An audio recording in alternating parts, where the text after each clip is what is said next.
Hey, I'm Veronica Taylor. I'm here with you, Alex. We're at Ranger Stop and Pop in Atlanta. It's pretty awesome. So cool. I am a big fan of the anime egotists, I have to say. And I also wanted to say from myself and May, you're watching Anime Egotists. And actually, I'm a better trainer than Brendan. Oh, come on, May. A little humility? And welcome back to the Anime Egotist, where honestly, we fail a lot of our classes in the anime world. I mean, yeah, that's fair. Yeah, you got me, Alex, and as I've said a million times before, Patty from Soul Eater and I, we're just friends. No more, no less. Don't read everything you read on the dirt sheets. Wait, so Killick Rung lied to me? Yeah, probably. God dang it! Of As far as you're concerned, you're not learning nothing about us. But anyways. Don't listen to Alex, it's all true, and I'm Richard. Yep, and we got Toonz and Goons here with us. Say hello. How y'all doing? I'm back, ready to make you all mad at me for my opinions on Pokemon. That is correct. And thank you for putting down, everybody, thank you for putting down Legends Arceus for like 2 seconds to listen to this video. Literally, I just got the game the day before we recorded this, and I haven't even played it yet. So we're gonna see what happens. But we're not here to talk about Legends Arceus. We're here to talk about Pokemon Journeys or Master Journeys on Netflix, the dub. Yep. Now, we talked about Journeys before. We all like it, but we're all kind of Richard and I in particular are kind of like, what's next? Like, not that we're ready to move on, but we're kind of curious about some stuff, because some stuff's been really good, some stuff's been pretty bad. But we recently watched part 2 of Master Journeys, which is 15 episodes instead of 12. Not really sure why they couldn't just do 15 for everything, but whatever. But we just finished part 2, and normally I go first with my thoughts on things overall. So Richard, what are your thoughts overall with this part? There were definitely some highs and lows in this part. There were some episodes that were enjoyable, some new story elements that I enjoyed, some things that happened that we'll go over as we talk about episode by episode, that just I didn't feel made the most sense and kind of were weird, but I am interested to know what your parts are, or your thoughts are. All right, Toonz, what's your next go? What were your thoughts on part 2? So I'm gonna say it. As a whole, I liked it. As a whole, I liked it. I agree with Richard. There were some highs, there were some lows. I feel like they made the characters, they tweaked it. Like, you can definitely tell they tweaked the characters from part to part. And I feel like there were some characters that didn't get as much love in this part that I particularly would have liked. That's, it was the story that they told. I understand why, but like I said, as a whole, I liked it. We're gonna get into it episode by episode, which things I didn't like, because there was something I didn't like in just about every single episode. It's weird. You guys say all of this, and normally I'm kind of the one who I feel like we all generally have more or less the same opinions. I'm gonna be honest. I don't know what mood I was in for this. I don't know what was going on, but I thoroughly enjoyed this part. I'm not sure what it was. It might have just been I was in a good mood for like the first time in my life, like ever. But overall, there was just something about this part that I was rarely ever bored by. And it's like I've said, if you can make me frustrated or make me laugh at how bad something is, I can live with it. But if I'm bored, then something is very wrong. And there was like 1 or 2 boring parts of this, but overall, I thought it was fun. I thoroughly enjoyed this part, and I'm not completely sure why, though. Oh yeah, I see where you're coming from with that. I will say each episode, even when it felt like this is just for me, because I'm very quick to note when something is a filler episode. And even those episodes that maybe not directly relate to the plot of the story, even those episodes, I went into it and I was like, oh, this is a cool episode. This is interesting. I like this. And so I definitely get where you're coming from with that. Yeah, but I guess the thing we've been kind of beating around the bush for this part, there were a lot of returning characters this part, and we're going to get to each of those returns, but I'm going to speak for myself personally. Every traveling companion has good moments and bad moments, and every traveling companion, for the most part, gets some character development. And I'm just going to come out and say this: Iris comes back in this part, and I'm going Oh, to yeah. say this as somebody who's seen a good amount of Black and White, Iris gets a lot of character development. She's definitely a different character from the first episode of Black and White she's in to the last episode of Black and White she's in. I acknowledge her character development, and it's a good story. That being said, she just annoys me. It's like that. It's like that sometimes. It's like that, and I'm not trying to tear apart her character or her fan base or whatever. I personally just find her annoying.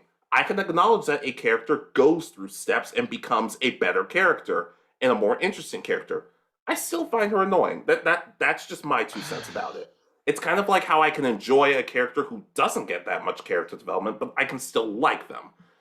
With that out of the way, that's pretty much all I have to say about Iris as a character.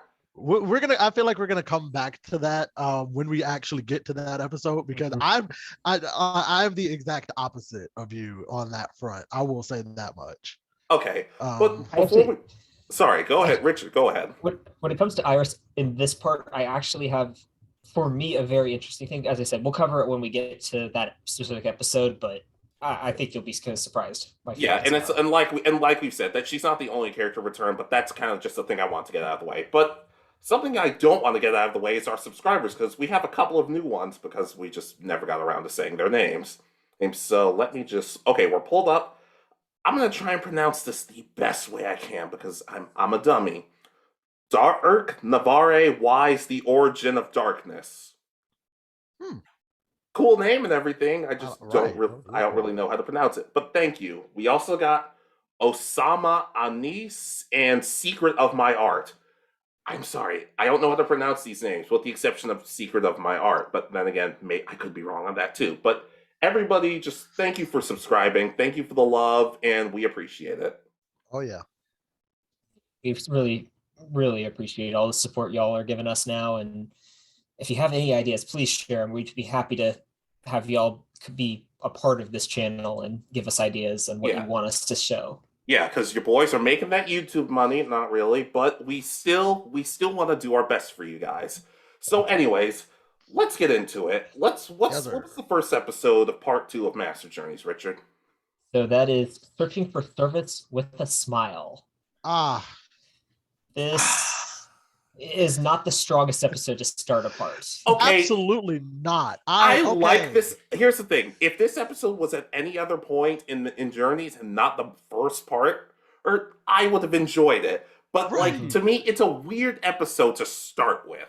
I don't know. Especially because, like, I'll say it. Like, I came back into it, and I'll admit it's been a while since the last part. So I remembered what was going on, but like I didn't know. So we get the opening. Oh, Go's mission is to learn about every Pokemon and eventually find Mew. Ash wants to be the best trainer in the world. This is their story. Like, boom. Okay, perfect. Like, we go in. That's strong. That was a strong start. The music hits, and then they go into the every story. single episode. They do, but like for me, I enjoyed it because I was like, okay, it gives me a good recap. But like we get into the actual episode and I'm just like, what's going on? What does this have to pertain to anything? And for what it's worth, and we'll get into the synopsis of the story. When I was watching this episode, I was literally like, so this is like the Allstate company if they actually physically went out and helped everybody?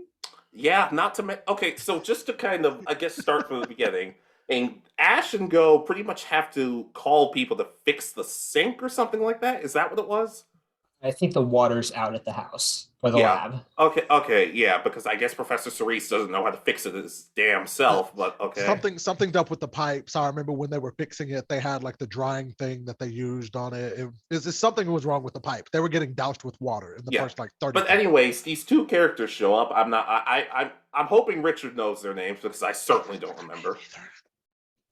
I know that the main female lead for the team is called Malta. That's just from the synopsis. I don't know what her brother or partner's name is. Okay, they were brothers. And, I didn't know they were brother and sister until they just came out and said it. But they have a Plusle and a Minun.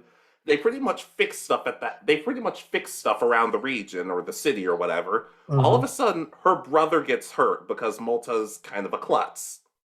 Yeah, they fall down the stairs leaving the lab. You think they have a psychic Pokemon to like catch him or something, so that doesn't happen, but All right, so I'm glad you mentioned that. Let's talk about this because this is honestly why I feel like this was the weakest episode for me. Literally, none of what happened in that episode would have happened past them getting the sink fixed if Malta didn't push her brother down the stairs. I've fallen down the stairs the way that her brother did. I've physically fallen and kind of like stutter stepped, and I was fine when I got to the bottom.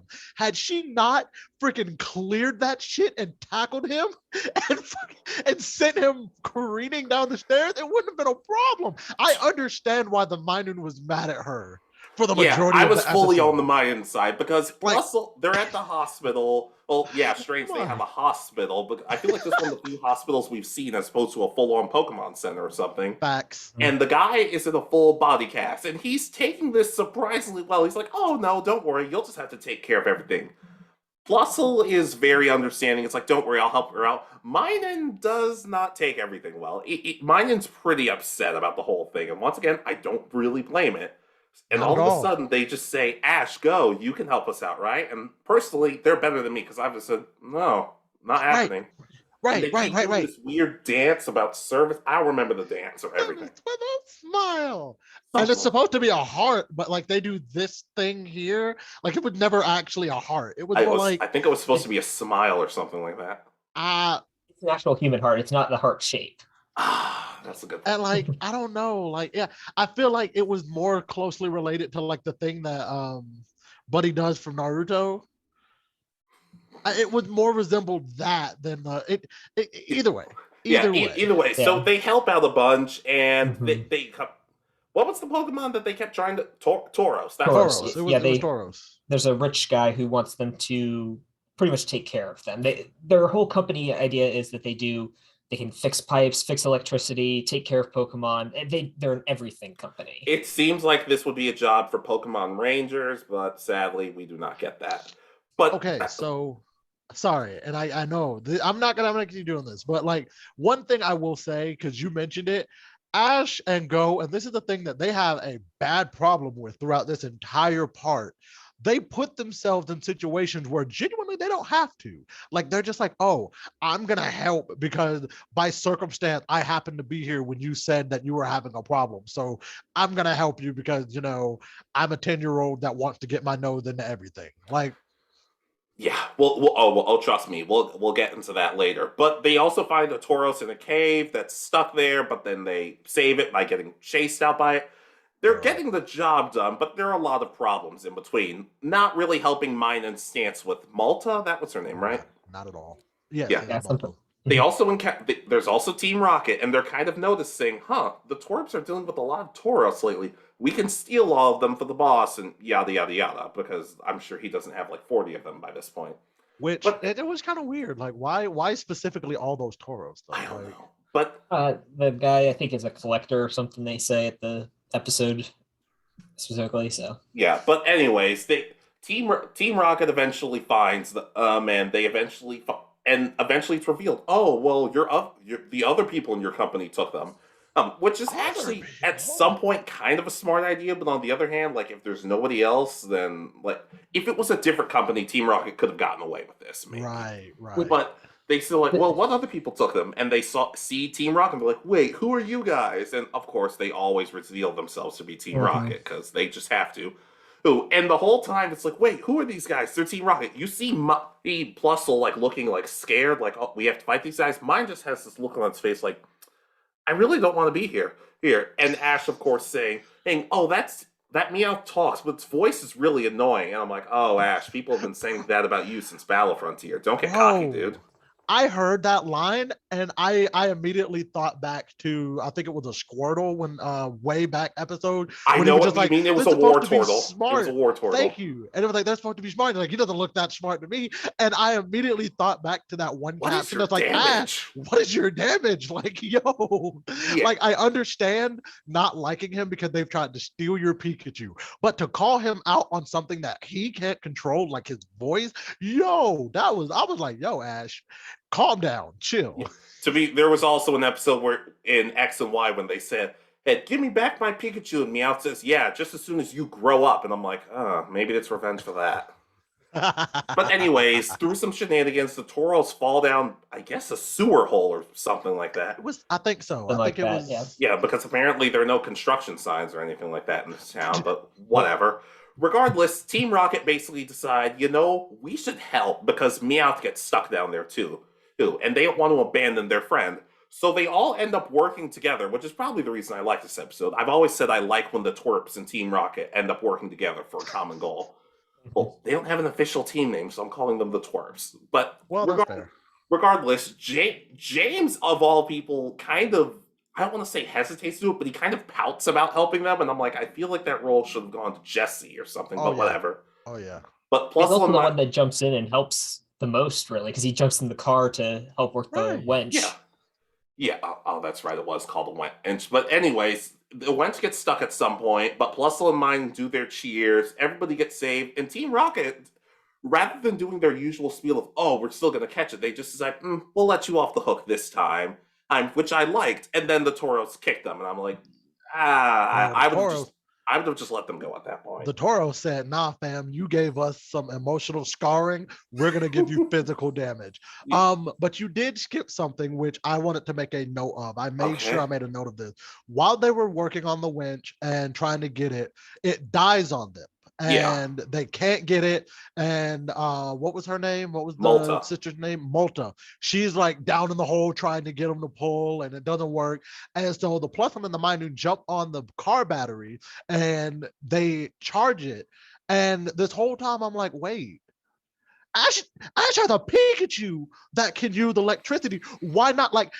They made a point of like, oh, Plusle and Minun don't have enough charge to be able to charge the battery. Pikachu charged them up. Why don't just use the Pikachu to charge the battery? I know for a fact Pikachu is just the biggest jerk. I don't know. When the cameras stop recording, he has to be like the biggest piece of crap after that. And it made me curious because I was like, so are we trying to establish that Pikachu has a different type of electric current that like it won't work on like mechanical things? Or that would have been so complicated to explain.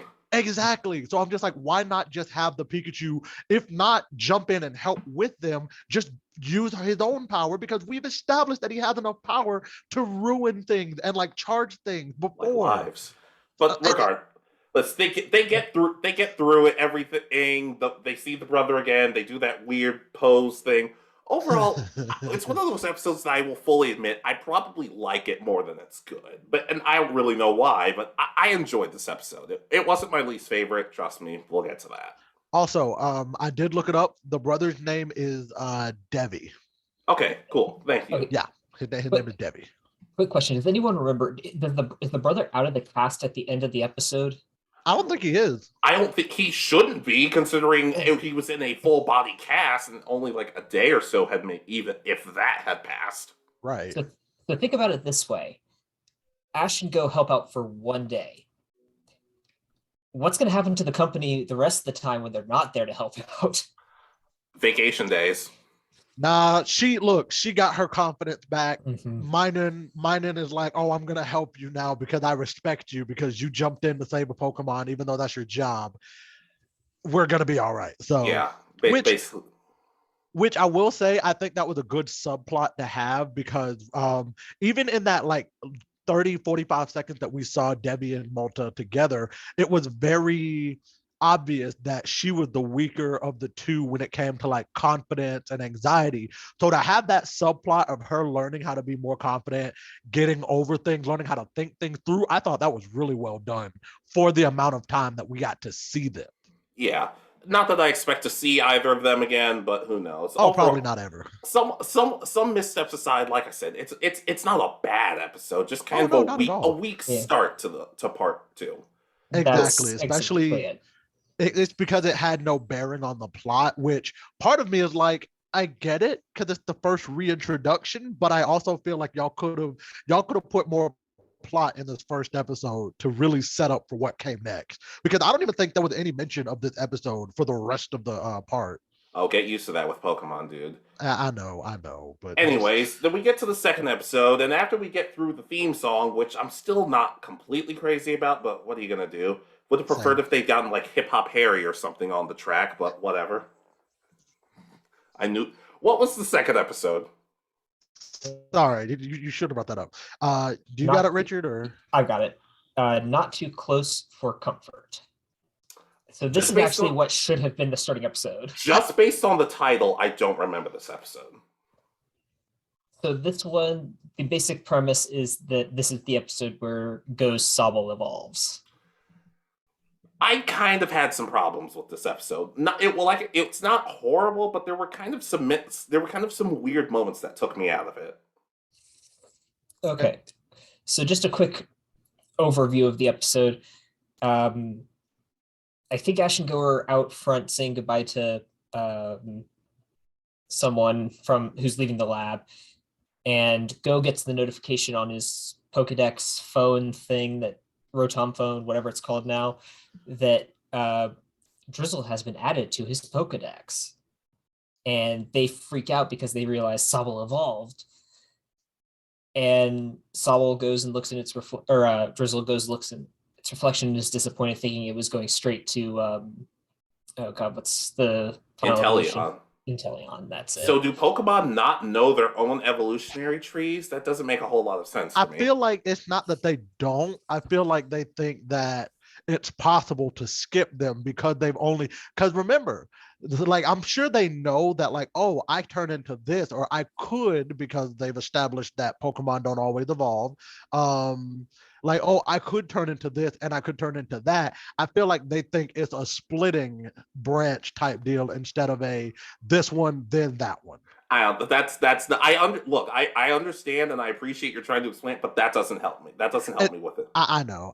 Yeah. I tried to make sense of it, Yeah, man. but Drizzile basically is depressed because it hasn't evolved completely yet. And it gets picked, and it kind of is a jerk to the rest of the Pokemon. Like, the rest of the Pokemon are, like, trying to cheer it up and everything, but it keeps, like, throwing stuff at them, and they fight back, rightfully so. But at first, it starts, like, walking through the area all proud, and it swings its arms basically like it's Vince McMahon walking through the area. Because I noticed that, because I'm like, I would put it up on the channel with Vince McMahon's theme over it, but ShowPro is a pain in the ass, and I'll probably talk about that more at some point. But overall, well, it's basically upset, and the whole gang goes back, including Chloe, I think, because she's still in this series, apparently. And they pick and choose when to bring her in, and it's so upsetting. Yeah, and basically, they're trying to find it, and it hides out in this cave, and kind of secludes itself. And Go basically has to tell, I used to be really alone too, which is something we've kind of addressed before. Mm-hmm. How Go really didn't have a whole lot of friends in his class, because he was too busy, like, obsessing over Pokemon. But I guess the thing for me is this whole, I don't know, I feel like they're trying to tell two different stories when it comes to Go, in the sense of he didn't always get along with people, but at the same time, people weren't outright mean to him or bad to him or anything like that. I don't know. The way they told the story was kind of strange for me. It didn't completely sell me, but they end up cheering up Drizzile. But, like, what are you guys' thoughts? Because I couldn't get into this too much. I had my moments where I was just kind of like, Drizzile, you're kind of annoying. Like, because it's like, even from the moment Go was able to establish connection with the Drizzile, like, he absolutely wanted nothing to do with them, even though he was like, no, I'm genuinely trying to help you. Like, I understand why you're sad and upset, but I want to help you. And, like, Drizzile was like, no, screw you. I don't care if you are my owner. I don't want anything to do with you. Leave me alone. And, like, camouflaged and walked away. And I was like, yo, what is going on? Like, what's your damage? Please explain to me why you're so upset with your owner that you didn't evolve into the Pokemon that you wanted to evolve into.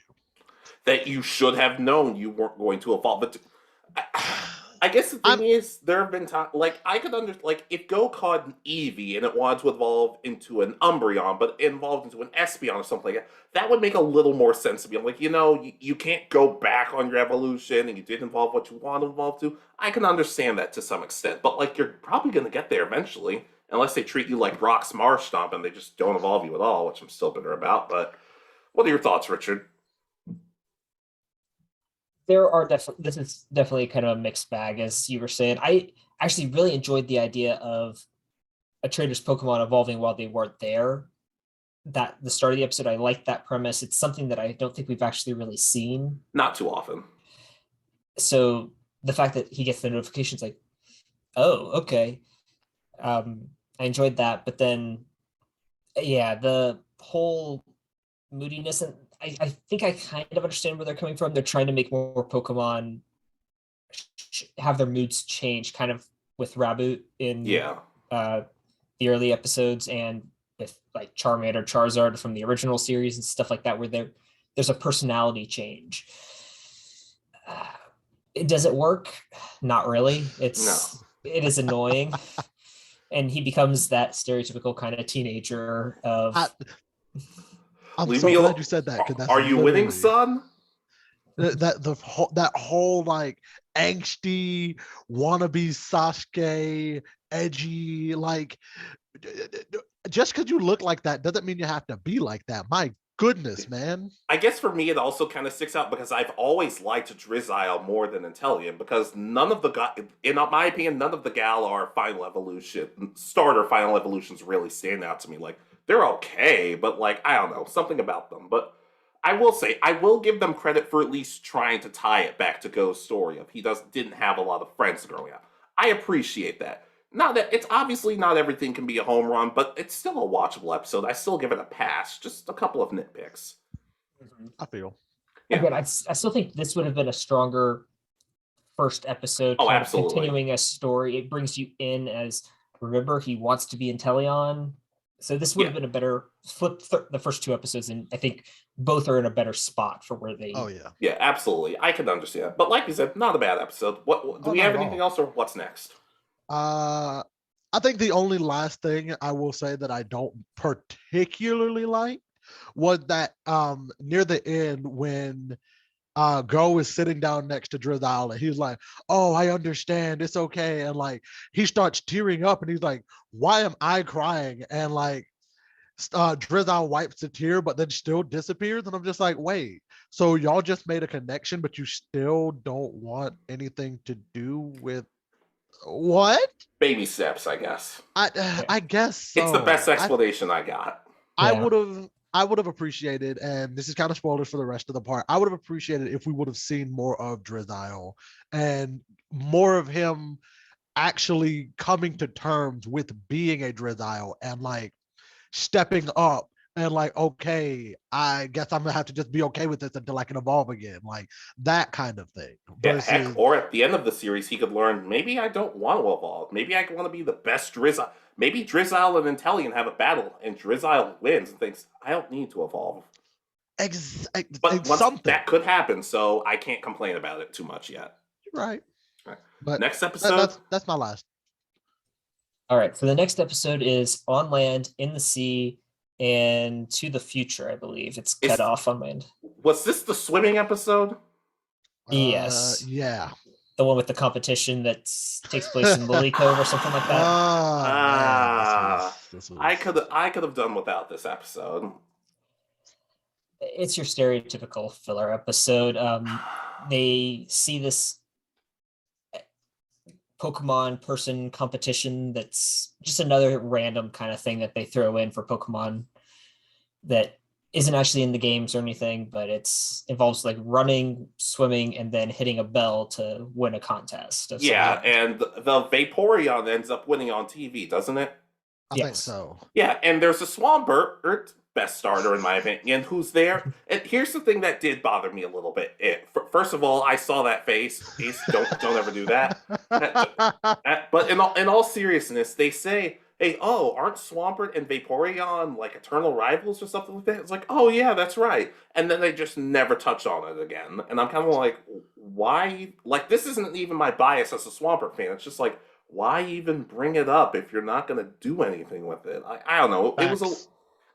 I've never even mentioned that before. Where does this rivalry come from? What is it about? I don't know. But anyways, they all decide, including Chloe of all people, they said, oh, why don't you go there and like, I don't even remember specifically what it was. But they go there. Oh, that's right, because Eevee really likes it for some. And it wants to try the sport, pretty much. Do you remember where this took place, by the way? Lily Cove. Really cool. that. Okay, all right, Toonz, Jay, I'm slowly starting to go over to your point of how the hell are they able to get through all these regions so quickly? It's kind of starting to bother me. See, and like it's not bad. Like I don't have a problem with them going from region to region. My problem is like a lot of these episodes, they get up, they have maybe a half hour, if not less, of like head time to be like, hey, I think we're gonna head over to the Sinnoh region today. And they're like, okay, let's go. And then from as far as I know, there's maybe an hour or two between them saying, yeah, let's go to this region and them actually being in that region, and no time has passed. How expensive are plane tickets in this universe? Must not be very expensive because these kids are flying like they got all the money in the world. Part of it is could be that it's a lot of this is based on Japan, where travel is a lot easier.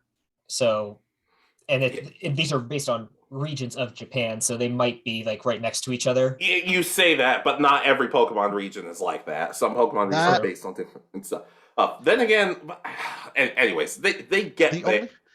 I think the only like way I would be able to justify it is that they get a free to travel pass through Ash because he's having to go to these different places to battle people in the Coronation Cup, which I'm gonna talk on that a little bit later. But yeah.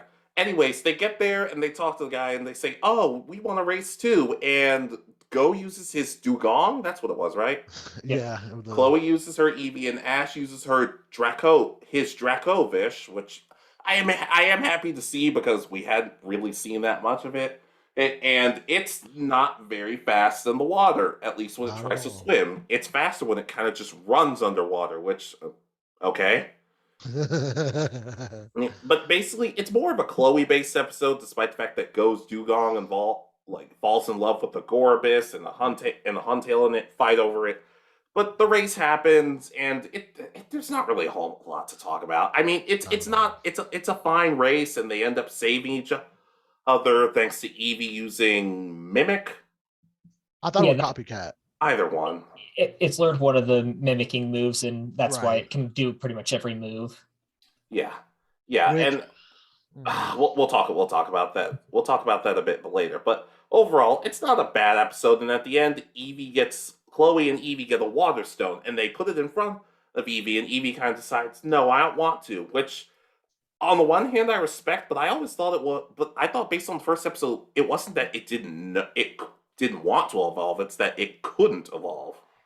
Right. And I will say that this is one of my major gripes with Pokemon Journey, the Master Journey, that yes, I understand that they're doing the whole like, oh, you're gonna get to run in with all of the different types of typings that you could turn into, so that way we can see which one would be your like perfect fit. But it's like y'all are doing the bait and switch thing a little bit too much. Like I feel like at this point I'm tired of seeing Eevee get a spotlight of, oh, Eevee ran in with this water type this episode, or Eevee ran in with this grass type this episode, and then by the end of the episode we're like, okay, he's gonna evolve into this Pokemon, and then it's like, oh, no, I just spent the entirety of the last episode learning and like loving this typing, but I'm still not gonna become that Pokemon. And it's like, then why did we waste our time on this episode? Yeah, especially considering we all know the best Eevee evolution is Umbreon, but okay. So I've heard a theory, and I don't know how much it's true, and I as far as I know, it hasn't happened, but supposedly they may be considering using Eevee to announce a new form at the end of the series, like how I have thought that. So as Journeys is ending, or Master Journeys, or whatever's after this is coming to an end, and they're about to release Gen 9, I guess at this point. 9. Yeah. They'll be they may release a new evolution Rock for that type game. Eevee, baby. That bold of you to assume Journeys is ever ending. It's just gonna be this till the end of time. Rock type Eevee, baby. We're still gonna be reviewing this in like our 40s or something. I'm okay with that. At the rate Netflix is getting these episodes, that's quite possible, because I know the English dub is actually like an entire 2 or 3 parts ahead of us already. Yeah, wow. They're releasing it in like Canada. I remember telling you that, like, we could start covering these episodes in Canada. I'm like, no, that's that'd be way too many. That's just it's too much. But overall, not a bad episode, but just kind of a hey, what are you gonna do differently episode. But what was the next part? What was the next episode? Next one was Absol Absolved. So this one had an interesting return. I think I liked this episode. This one for me was honestly similar to the last episode where I was kind of like, I could do without it. Like it was nice. It was fine for what it was, but I was like, come on, man. I don't really care about this random city that I like it, unless I remembered the original journey and like remembered the fact that they ran into this character that we see in this episode. Like I was like, were it not for the fact of like me having known who this character was, I would have had no idea of caring. Like, yeah, to be fair, I like Hodge. Basically, for those you don't remember, Hodge is the guy with the red pompadour, or basically a delinquent. Everybody thinks he looks super scary, but he's actually like one of the nicer characters we've seen in Pokemon. Basically, his town is going through an Absol problem. Like we've seen this episode a good amount of times before. Oh, we think Absol is causing the problems, but turns out it's just warning everybody about the problems. So Hodge basically says, I'm going to hold off my uncle and everybody else so they don't like get killed by this Absol, because realistically that's probably what would happen. right. And you guys go out and do what you can to basically fix everything. And I'm just gonna say these people leave a lot of confidence in Ash and Go. Like he literally was like, I'm gonna stop this group of grown people, of people who have been grown, who probably have more strength and like mind power than these two 10-year-olds, to go send the two 10-year-olds that just happened to have faced a legendary Pokemon and lived over here. Like, if their only qualifying factors is the fact that they managed to beat him in a duel and like they had a couple good moments together. Like I would choose the adults personally. To be fair, I barely trust Ash Ketchum to tie his own shoes, but that just depends on the series itself. He doesn't have shoelaces. He uses Velcro right now. Oh god! Have you seen this? Have you seen his shoes in the images that they show of him? I barely pay attention to his shoes. Unlike most people on the internet, I'm really not into that sort of thing. But it's the hot springs, like the hot spring. It's the hot springs that aren't working, correct? Yeah, they're frozen, and I do appreciate Go. Oh, like we've said before in other parts, he's not trying to like catch this Absol just to catch it. He's actually kind of thinking, I want to help this Absol. I want to do everything in my power so nobody hurts this thing. I understand that, and Absol, of course, is not completely trusting of them. Frankly, with everything Absol goes through, I wouldn't be either. Also, can we also just make a note to say every Pokemon that Go wants to catch to help it does not need to be traumatized by humans. That is the running thing whenever they have these Pokemon in the wild that Go wants to help. Like, I understand that is the quick solve, the easiest way to tell the story, but you don't have to do it for every single one of them. Yeah, but overall, I at least appreciate by the end when they save the day and everything's unfrozen and everything. And they at least apologize. They at least apologize to everything and dump cold water on themselves and be like, we're sorry, we messed up, which I appreciate. It's the kind of the delinquent inside of, I'm sorry for what I did. Go ahead and punch me in the face so we're even. I appreciate that side of things. We actually didn't cover why it's frozen. So it's Snorunt and Glades are hiding up in the volcano that's causing this hot spring. So Glade or Glalie? Glalie. Sorry. Okay.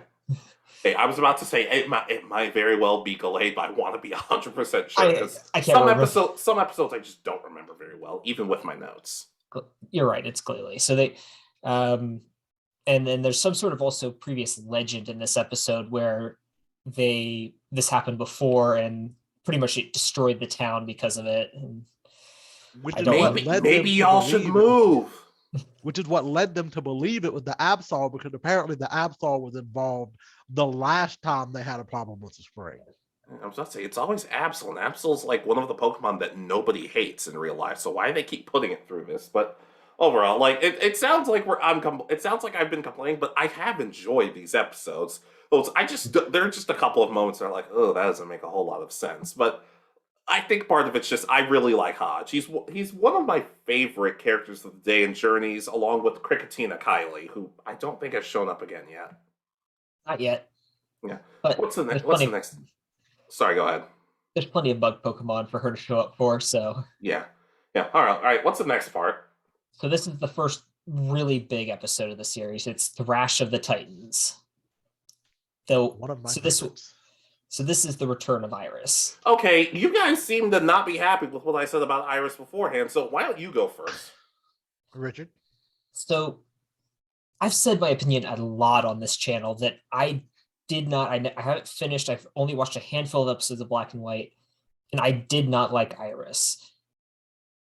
I did not find her as annoying in this episode by comparison to the old ones. It felt, because I think she calls Ash a kid again in this episode, which I always found annoying watching it then because she always seemed to mean it. Here it seemed more of an endearing thing. The way she said it, the inflection was different here. I just, based on what I know of her, I liked her more in this episode than any part of Black and White that I ever watched. Oh, I think here's the thing. You guys seem to really misunderstand what I say by this. I am not necessarily saying I didn't like Iris in this episode. I'm just saying out of all the Iris episodes I've seen, I still just don't like her very much. A character can have good moments, but I still don't necessarily like them. But she's definitely not my least favorite of Ash's traveling companions, but we'll get to them at another point in Journeys. Anyways, go ahead, Jay. I'm going to be that guy, and I'm going to say it. And kind of like you said, we're going to bring up one of his other travel companions later. No. I'm going to have, I promise y'all, I'm probably going to dominate that section just because it was wonderful. But for what it was, I loved this for the simple fact of the matter that Iris, and I will say it, from the moment I saw her, I was like, yo, this is a different Iris than the one that we saw the last time. This Iris is like more mature, has grown up, actually has a battle strategy, actually feels like she has a connection to the dragon Pokemon that she claims to be a master of. Honestly, she's had more development in the 2-3 episodes that we've seen her most previously than Ash had over the entirety of Journeys to this point. Exactly. But I guess to kind of jump around, Ash gets a letter. Or basically saying, "Hey, come to Unova. I want to challenge you." She doesn't give him a time limit or anything, but then again, it wouldn't matter. He'd be there in 2 minutes. But regardless, Go ends up running into throwing a Pokeball at Iris, very akin to how Ash and Iris first met. He threw a Pokeball at her because he thought she was a Pokemon. But she's very forgiving with Go, and she kind of runs off. They get to the Dragon Gym, and it's like, oh, Iris, and her hair is completely different. I loved it. It's more akin to Black and White to in the games because her hair is different then. Now, we also learned that Iris is the champion of the Unova region, and this is where a lot of fans kind of split. Some people were very happy with this because, like, oh, well, she's a dragon type. She wants to be a master of dragon Pokemon, so being champion is a natural fit. On the other hand, she was never really like that in the Black and White series. She never really talked about being champion all that much. Just, I want to be a master of dragon type Pokemon. And some of you might be thinking, oh, well, being a Pokemon master and being a champion are the same thing. Except they're not. Ash has said several times, even though if I become a champion in the Pokemon region, I'm still not necessarily which they never bring up. I'm still not technically a Pokemon master. So a lot of fans were kind of divided since, like I said, she's never really brought up the idea of being a champion before. I'm not necessarily, me personally, I'm not necessarily bothered by it, but I am a little more confused than anything. But that's just me. It just doesn't matter as much to me. My whole argument to that, and this is I'm actually glad that you did bring that up, is because it's like, yes, you can have other goals and achieve other things while still going after your original goal, which is why I was like, it kind of makes sense to me that she would become the champion after Ash leaves. She goes back into her studies of trying to be a dragon master. She starts learning more about the dragons that she has on her team, and she goes, the only way I can truly achieve my goal of being a dragon master is get better at training, get better at being able to communicate with my dragon team, and let's go after the Pokemon League and see just how well I am as a dragon master. I'm going to have a counterpoint to that once Richard says his opinion. So, my biggest issue with this is the fact that this isn't made as like a big a deal as it should be, because it's the current Alola champion in Ash and the current Unova champion in Iris. Oh, that's a good point. And based on the way they both talk, the winner's moving into the top 100 trainers in the entire world based on this cup. Because the winner says that I'm going to be an ultra class if I win, which they do. Yeah, but it's like this should be big fanfare. I mean, not as big as like the top ranking champions, but they are champions still.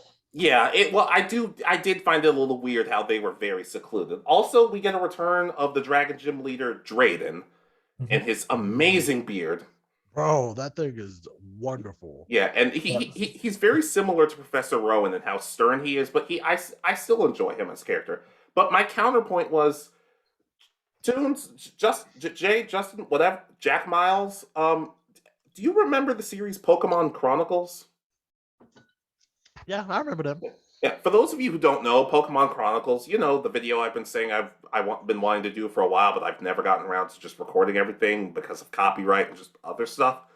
Pokemon Chronicles was basically, hey, all of Ash's friends, let's catch up with them. Let's see what they've been doing.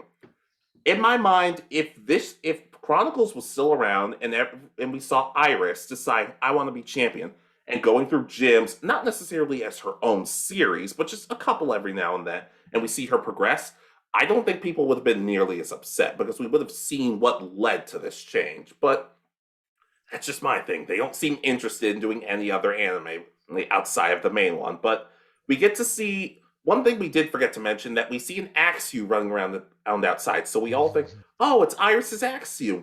Nope. Iris's Axew has evolved. What? That is correct. And they have a battle of Ash's Dragonite and Iris's Dragonite and Haxorus versus is it Dracovish? Yeah. Because Iris apparently has the ability to talk to dragons now. Okay. Yeah. Weirder stuff has happened in this anime. But in all honesty, it's a really fun battle. I'm not necessarily sure how much commentary we can do on battles themselves, but it's a really, really fun battle. So especially with Ash's Dragonite being this friendly, lovable friend, and Iris's Dragonite basically out for blood. I'm glad you mentioned that, because I wanted to say my favorite point of that entire battle. Dragonite, I choose you. Okay, you're going Dragonite. And like, he comes out and he's just like, I'm about to kill him. And I'm like, yo, why does this Dragonite have Black Air Force energy out the ball? To be fair, it's had that since Black and White. True, but like, I don't know how much of Black and White you've seen, but it's had it since then. It felt like he had more of it now, is what I'm saying. Like, he really felt like, okay, yeah, I'm about to stomp a hole through this Dragonite and then drink its almost blood. Does. Yeah, but overall, Ash ends up winning. Despite all the kind of side things we've taken, it's a solid episode. I've thoroughly enjoyed this. I've said before, I'm not huge on people saying we want more return episodes because I'd like more Galar characters featured. But when it's done right, I'm good with it. I enjoy it, and this was really done right. This is the most I've enjoyed Iris, even if she's still not my cup of tea. Exactly. Yeah, one tiny little thing that I just want, and I'll just be done with it at this point. Pokemon fans, if people don't like Iris, it's not because she's black. It's because they find her to be a tad annoying. I don't really know how much more to say than that. Like, don't act like you're defending us by saying that, because it's more nonsensical than anything.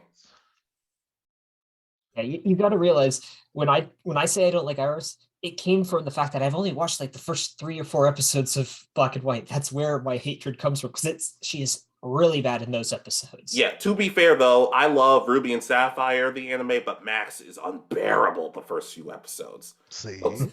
Yeah, but what's the next episode? Unless you guys have more you want to add to that. Nope. We covered it. Yeah, Yep. All right. What's next? So this one, I don't think we'll know by the name, but it's Under the Color of Darkness. No. So this one is the Flabebe episode. One of my least favorites of the entire. I liked arc, this I'm not gonna episode lie. all the way up until the very end. I'm kind of somewhere in between. I enjoyed the episode immensely, but also found it had flaws. Okay, so basically they're looking through a bunch of flowers and Go's caught a bunch of different Flabebe, correct? Yes. My Of each question is why though? Like, why do you need? Like, I understand for research purposes, you would have to make note that they have different flower colors, but you don't need to catch all of them. That's like saying you want to catch all the different Pikachu's because they have slightly different color variations on their tails. We don't need that. Oh, just make wait a note until he of it. starts catching Spinda because no Spinda pattern is the same, so he's going to be catching those forever. But it's such a small moment, but we also see Go's pincer and his Heracross in the flower fields together. And Pincer's putting this little, I don't remember the name of it, like the little flower hat thing on top of Heracross, and Pincer's blushing about it. Meanwhile, Heracross is just standing off, like it gets put on his head, and it's like, I don't know why, but I was laughing for about 5 straight minutes just looking at that. It was so silly, but whatever. But one of the Flabebe Go notices isn't really flying the best. Yep, its flowers missing one of its control petals. Petals. One of its wings, one of the wings. Yeah, one of the things. Yeah. Yeah. So they basically decide, oh, I guess we have to go get another flower we have to go find one. I'm like, you can't just have one shipped or something like that. Go to a flower shop. Regardless. Because apparently Flabebe has to have the original flower. Like, it has to go pick the flower itself versus just finding one and it's like, oh, this one's perfect. Like, it has to go find one that it particularly likes, and if it doesn't, it will never be satisfied.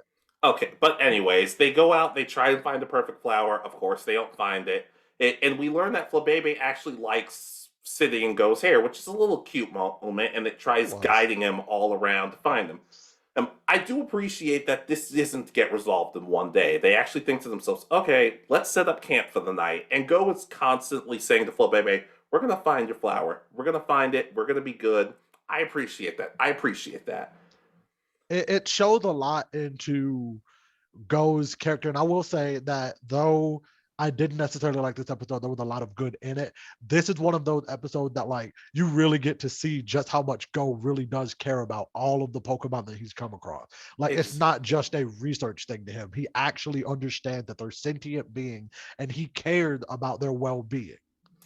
Yeah, and then the episode continues, and they still kind of they're struggling.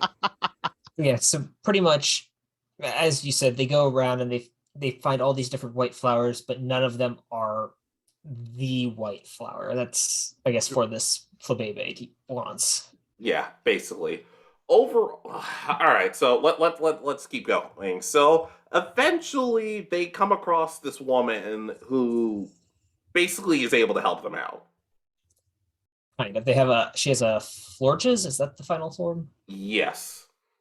And it has its own orange garden because it's the orange variant of the Florges. So yeah, she was older than I was expecting her to look. Like, I'm not really sure why I focused on that, but I'm like, I thought they were gonna draw her to be like younger in the face, but hey, no judgment.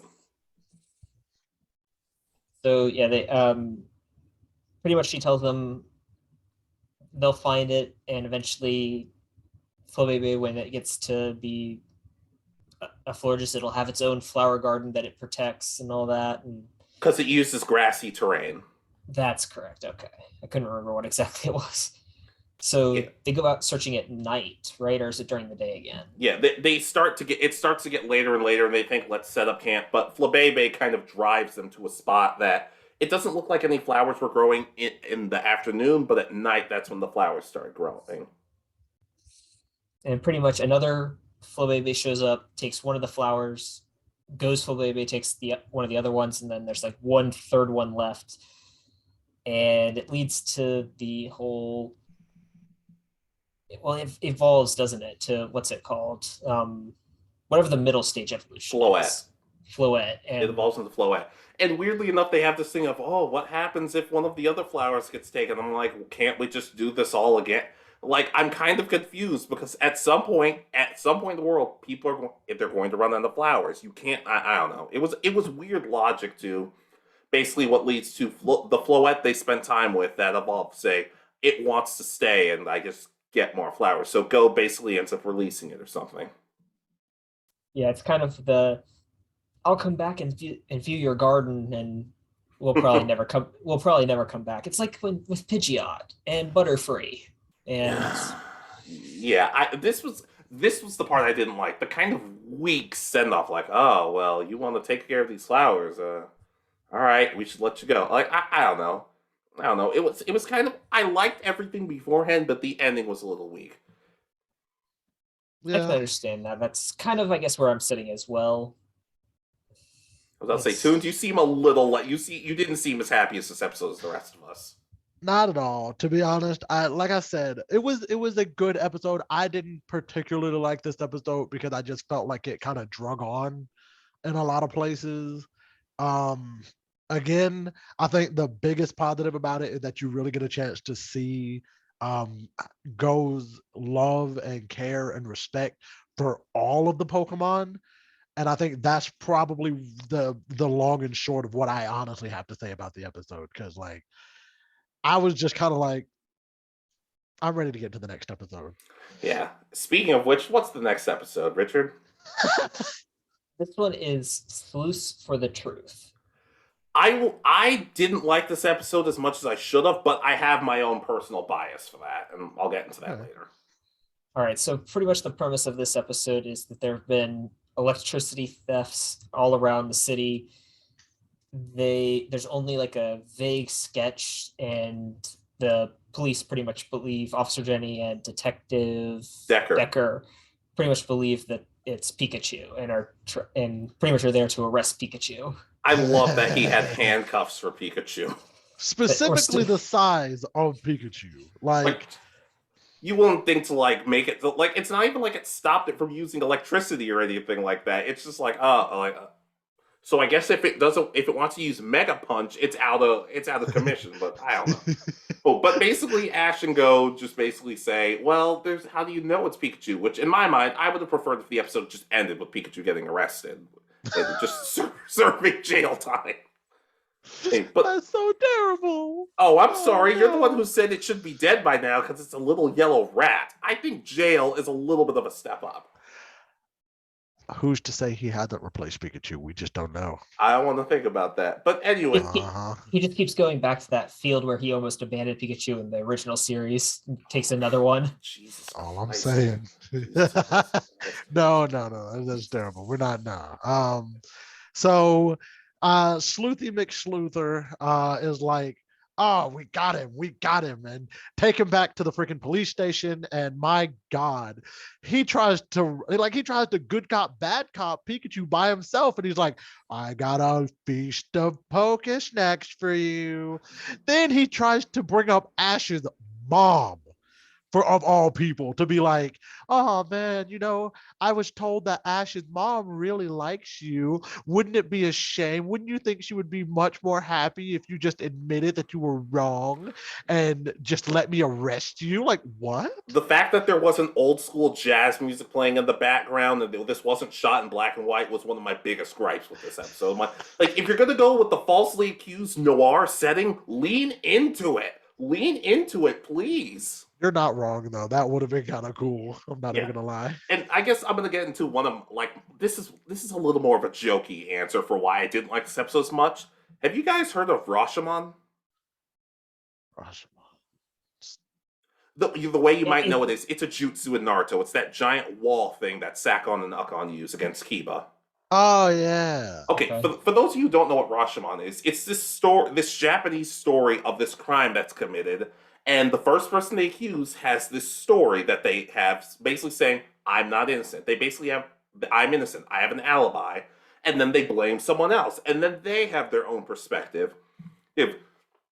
In a more comedic series, like I remember Power Rangers SPD, they were trying to figure out what happened to this story, and each of the Rangers had their own way of describing it, basically saying, "I was the hero, I was the one who solved everything. Bridge is the one who can't count," or something like that. I would have preferred something like that, where Pikachu's like, "No, no, it wasn't me, it was him," but everybody has their own story, stupid, ridiculous story of it. Like I said, when Pokemon leans into the silliness, sometimes it works. Sometimes it doesn't, but I'm not here to talk about that yet. But overall, they go in and they find out who's the culprit out of everybody. It's Team Rocket. Team Rocket. Because the reason that they're stealing electricity is because they found that it can feed Morpeko.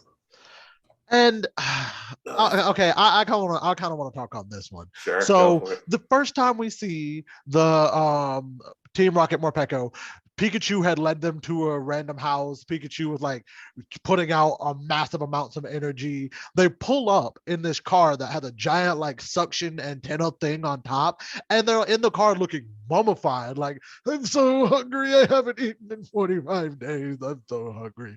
And like they're explaining how we got to this point, and it's like, all right, cool. We just spent the last like 8 minutes focusing on this Pikachu, and we're getting a 30-second how we got here for the actual villain of the episode. And it's like, fine, whatever, we'll take it. You see Morpeko in the back with a bag of something just going to town, and they're just like, all right, cool. They steal the electricity from the house. They're in the house trying to figure out, okay, cool, the power just got zapped, where are we going now? They get outside. They're outside now, and Jesse and James are just like, all right, cool, this should be enough. Meowth makes the point of saying, we have not been able to feed Morpeko electricity because we use all the electricity to power the car that we use to steal electricity. Yeah. Do y'all not have other means of cars? Do y'all not have gasoline cars in the Pokemon world? Like, also, I was so tilted when they said that part, because I was like, what do you mean? What the fuck do you mean? You can't. What do you? I swear they're doing this on purpose. I swear. The other issue I have is like, how do you know electricity is being stolen until you see the bill at the end of the month? Because at half the time they mentioned that they're supposed to be, it's happening at night, so your power's off most likely. So if they're stealing it, it's coming from your literal thing that reads your power in your house. Yeah, not to mention at some point, Officer Jenny's like, "Oh, so it wasn't you guys. Okay, so why don't you help us?" I'd be like, "No, absolutely not." And that goes back to my point. They put them in police uniforms, and then that's when Ash and Go are like super tired, and I'm like, "Oh yeah, you're trying to make me feel sorry for the police." I'm sure it's going to work, but they find out it's Morpeko and Team Rocket. They basically it's now that we're dissecting it, I'm liking this episode less and less. But in my opinion, they should have just leaned into it with the Rashomon and noir type settings. They should have just leaned into it with that, and I would have loved this episode, but. They also break into Chloe's house at some point, like, "Oh, we have to find it here," and Chloe's noticeably upset about it. Yeah, right. Professor Therese is just like, "Okay," and the rest of it, and then Chloe's just like, "No, they are not the best parents." Not at all. And we're going to touch on that a little bit later too. Oh, and there's one more thing I want to mention about Go. Apparently, he has two catchphrases. One of them is "the future's in the palm of my hands," which it's fun, standard Pokemon stuff. Like, it's fun. Right. It's not a great catchphrase, but it's serviceable. And this other catchphrase is "let's go, go, go." And I almost jumped through the TV screen. I was so angry.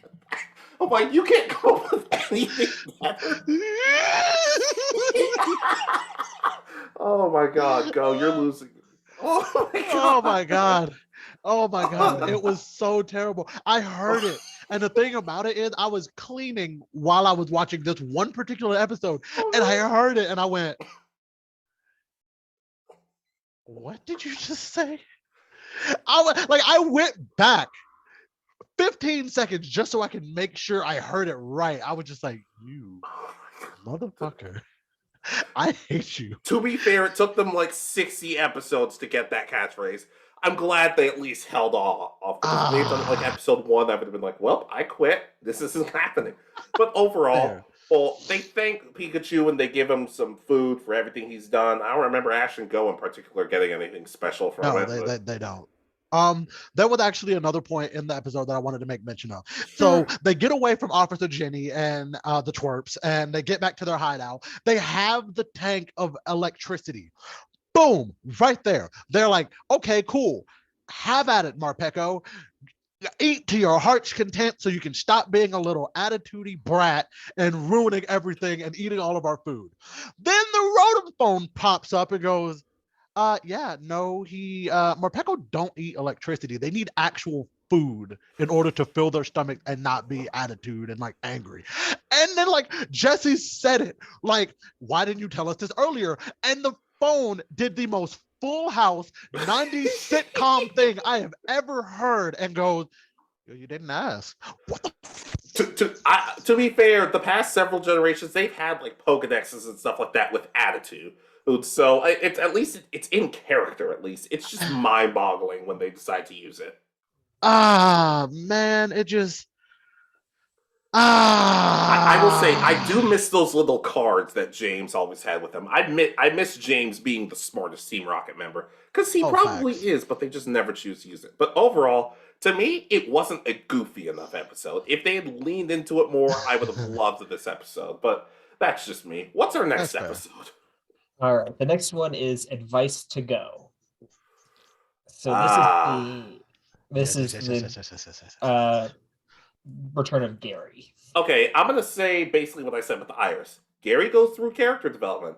I still don't like him very much. I find him like obnoxious. And there's one other part.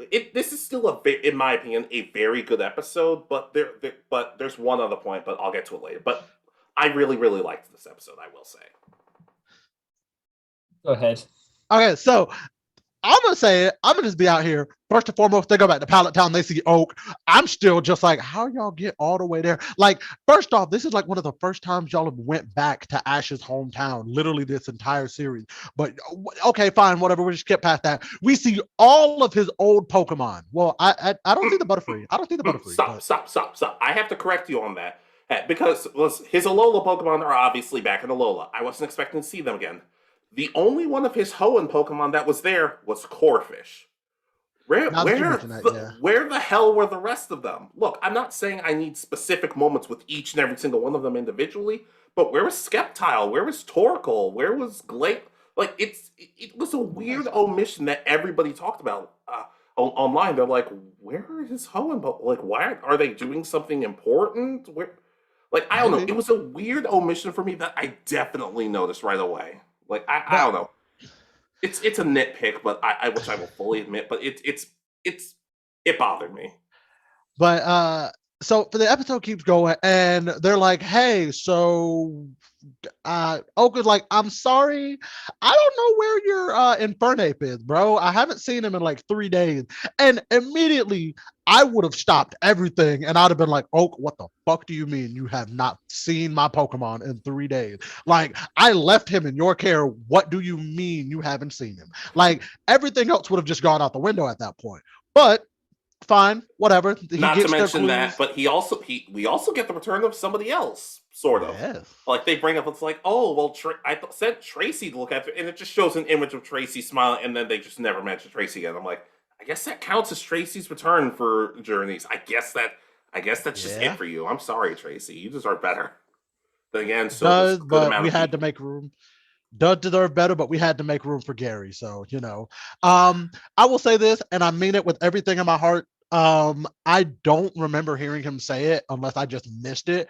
But my biggest gripe in every bit of them bringing back Gary is the fact that he did not once say, "Smell you later." Was that more of a Blue thing? No, I'm pretty sure that was Gary. Well, don't worry. They make up for it towards the end of this part, but we'll get to that later. And we learn that Ash and Gary are still friends all this time later when they run into him. Gary and Go.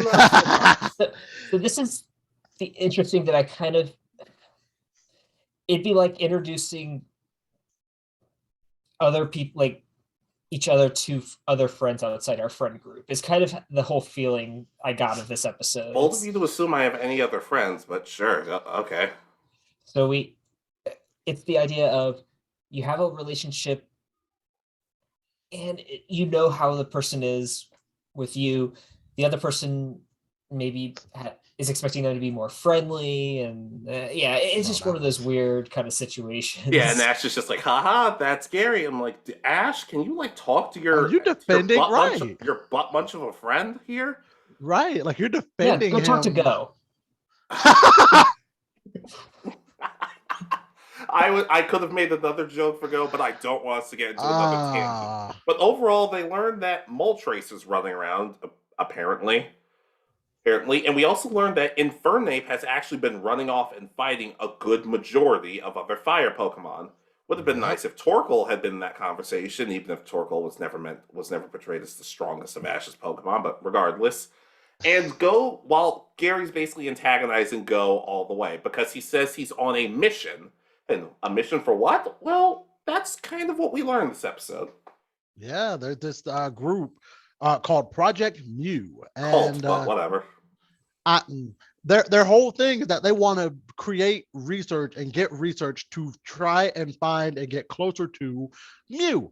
I thought it was a good kind of like, why do we just now find out about this? Like, we've known about Go's want to find and befriend and probably catch Mew from the jump. Why are we just now finding out that there is especially considering the fact of like, they have an overabundance of communication from region to region.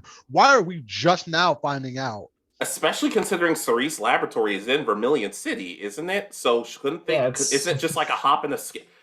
Then again, I can't completely say that because in the original series, when they went from Cerulean City to Vermilion City, they made it seem like it took a really, really long time. But they know what they're doing at this point, I'd like to hope. But anyways, we see Infernape, and it's for those of you who are longtime Diamond and Pearl fans, like all 2 people in the world or something, and it's nice to see how much Infernape missed Ash, just with everything they went through together in Diamond and Pearl. Because Infernape is really happy to see Ash. It tackles him, and it's a nice moment to see. And obviously, I'm joking about the 2 fans. If anything, Diamond and Pearl fans are kind of starting to scare me at this point. But regardless, they get one of Moltres' feathers, correct? Yes. Yep. After a long battle, Infernape basically gets shown up by the freaking Moltres, which makes sense. True. Gary gets shown up, even though he uses a super effective type move. Moltres uses a move that basically nullifies its fire typing, which I was like, okay, that's cool. Interesting. Right. I was like, okay, that was a smart, like, yes. Like as a legendary Pokemon, it used a strategy that would essentially make sure it's not weak to the one type of Pokemon that Gary had that would be super effective. It was smart. It showed that these Pokemon are actually kind of intelligent as legendary. Yeah, even though Gary one of the last times we saw him, Gary had an Electivire, so he would have been set either way. But obviously, Moltres doesn't know that unless it got the script ahead of time or something. But they get one of the feathers, and Gary's mission is complete. And he basically kind of tries to go and like, it's not like you should join Project Mew or anything, Baka. And basically, that's basically Gary's personality.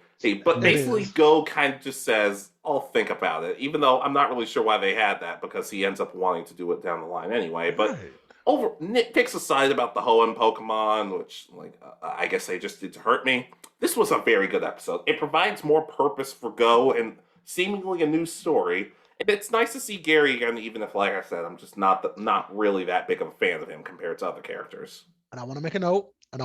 This is also one of my biggest gripes when it comes to Pokemon as a whole.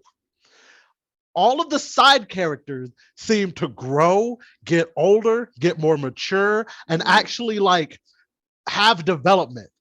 Ash has none of that. And I'm just like, why?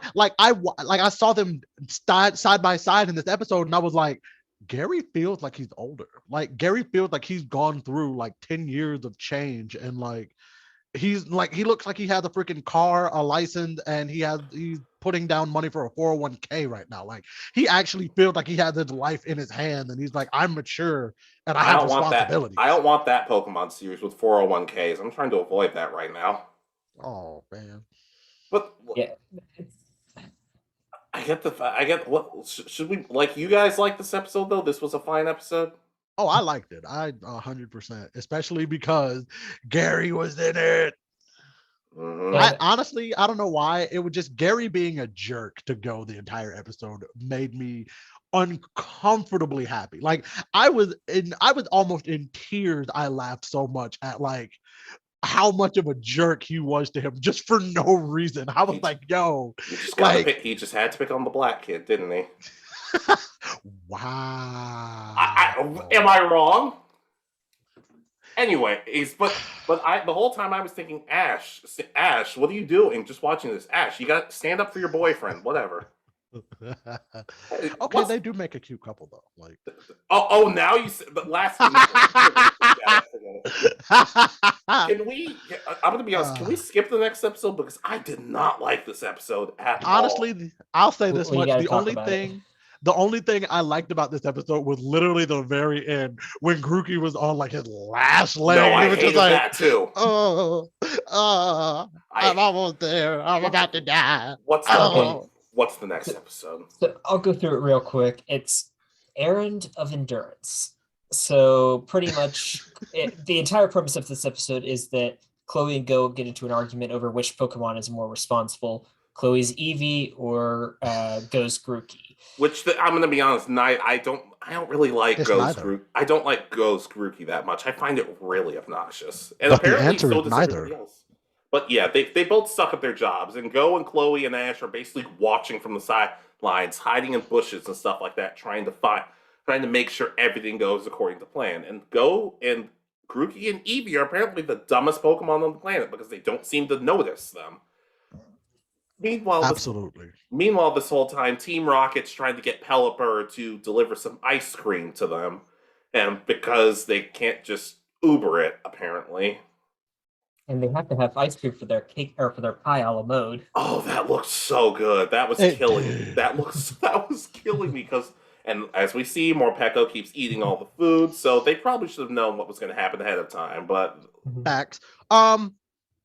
I know we said we were going to skip this episode, but I want this one particular moment that I said was the best moment of the entire episode. Also, I honestly hope you could probably get like a frame shot of this one particular scene because Jesse, James, and Meowth are in the store window and they're acting like mannequins and they're changing poses and James does like the most perfect Michael Jackson, and I was like, I really hope that I can get a screen cap of that particular pose because that was just perfect. I will find it and I will send it to you. Yes, but that was just the best. Yeah, but the whole time Team Rocket's also like trying to guide Pelipper to the ice cream shop, and it gets the ice cream and everything, but then Morpeko just eats everything and kind of just ruins it all. I will say the best joke besides the posing and the model, the best joke was when they were smelling the apple pie and Meowth's like, "Oh, my non-existent nose." I'm like, "Oh, they're bringing that joke back."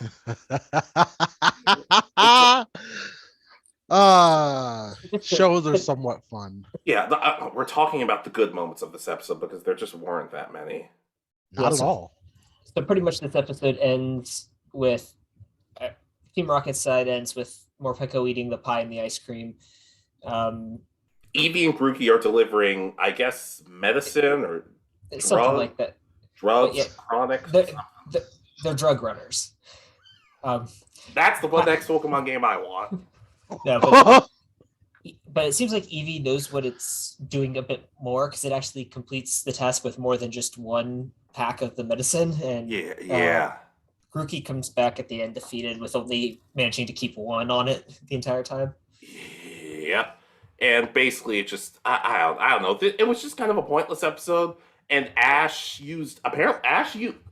will say this. Ash used his whole Pokemon team more effectively in this episode than he's done in the whole series of journeys so far. Like we saw we saw Gengar, we saw what's it called, Surfetch'd. We saw a more wide variety of Pokemon in this episode for some reason.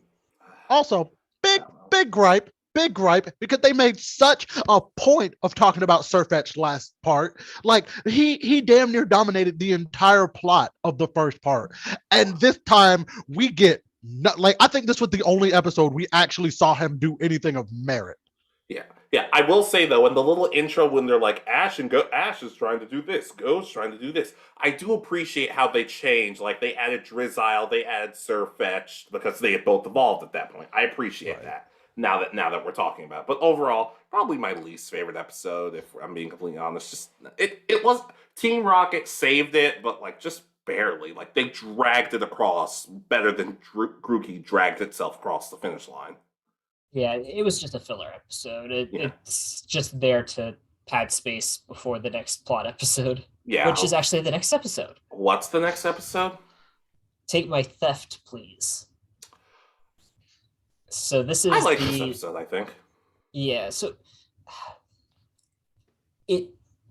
I liked James in this episode. Yeah, he's the best. He was the best part of this episode. So basically, Team Rocket decide, well, we can get rid of Morpeko, can't we?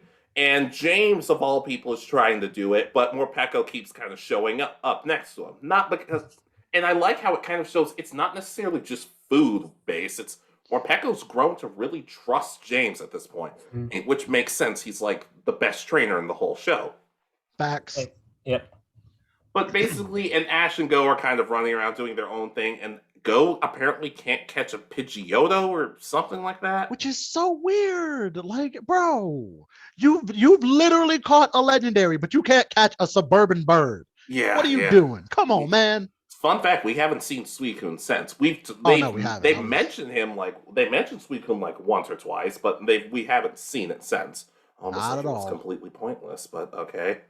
So pretty much, the start of the episode is James is trying, based on a vote by Team Rocket, they're trying to get rid of Morpeko. They do like 3 or 4 different things where they set Morpeko down somewhere and run away, and Morpeko's either dropping food and finding its way back, or just finds its way back constantly.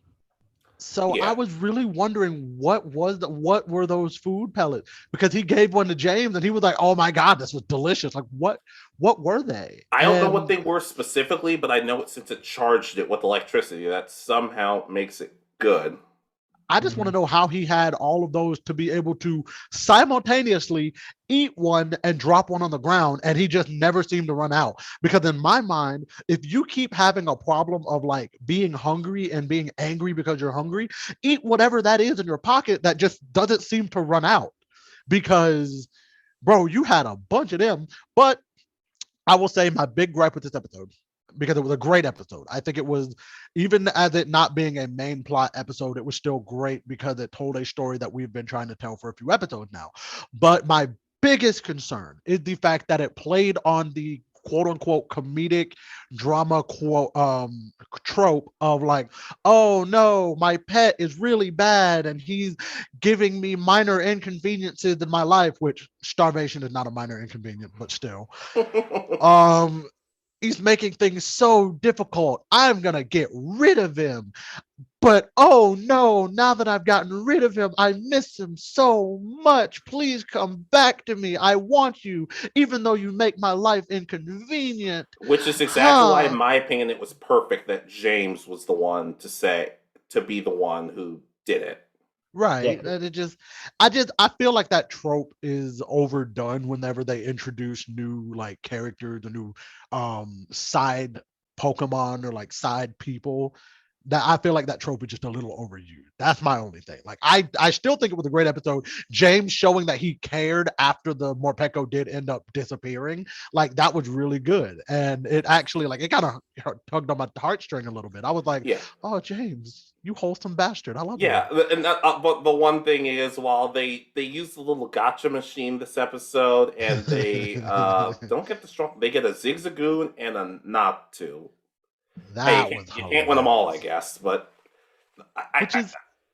Which I will also say, sorry, real quick, they've used that machine so much, and I think this is the first like dud I've ever seen them actually get. Like every other Pokemon has been like, yeah, this is the Pokemon that's gonna mess y'all up, and it's like this is the first one that they're just like, oh, dang. I appreciate it. Should have done it a little bit more. I'm just saying, but all in all, sorry, Richard.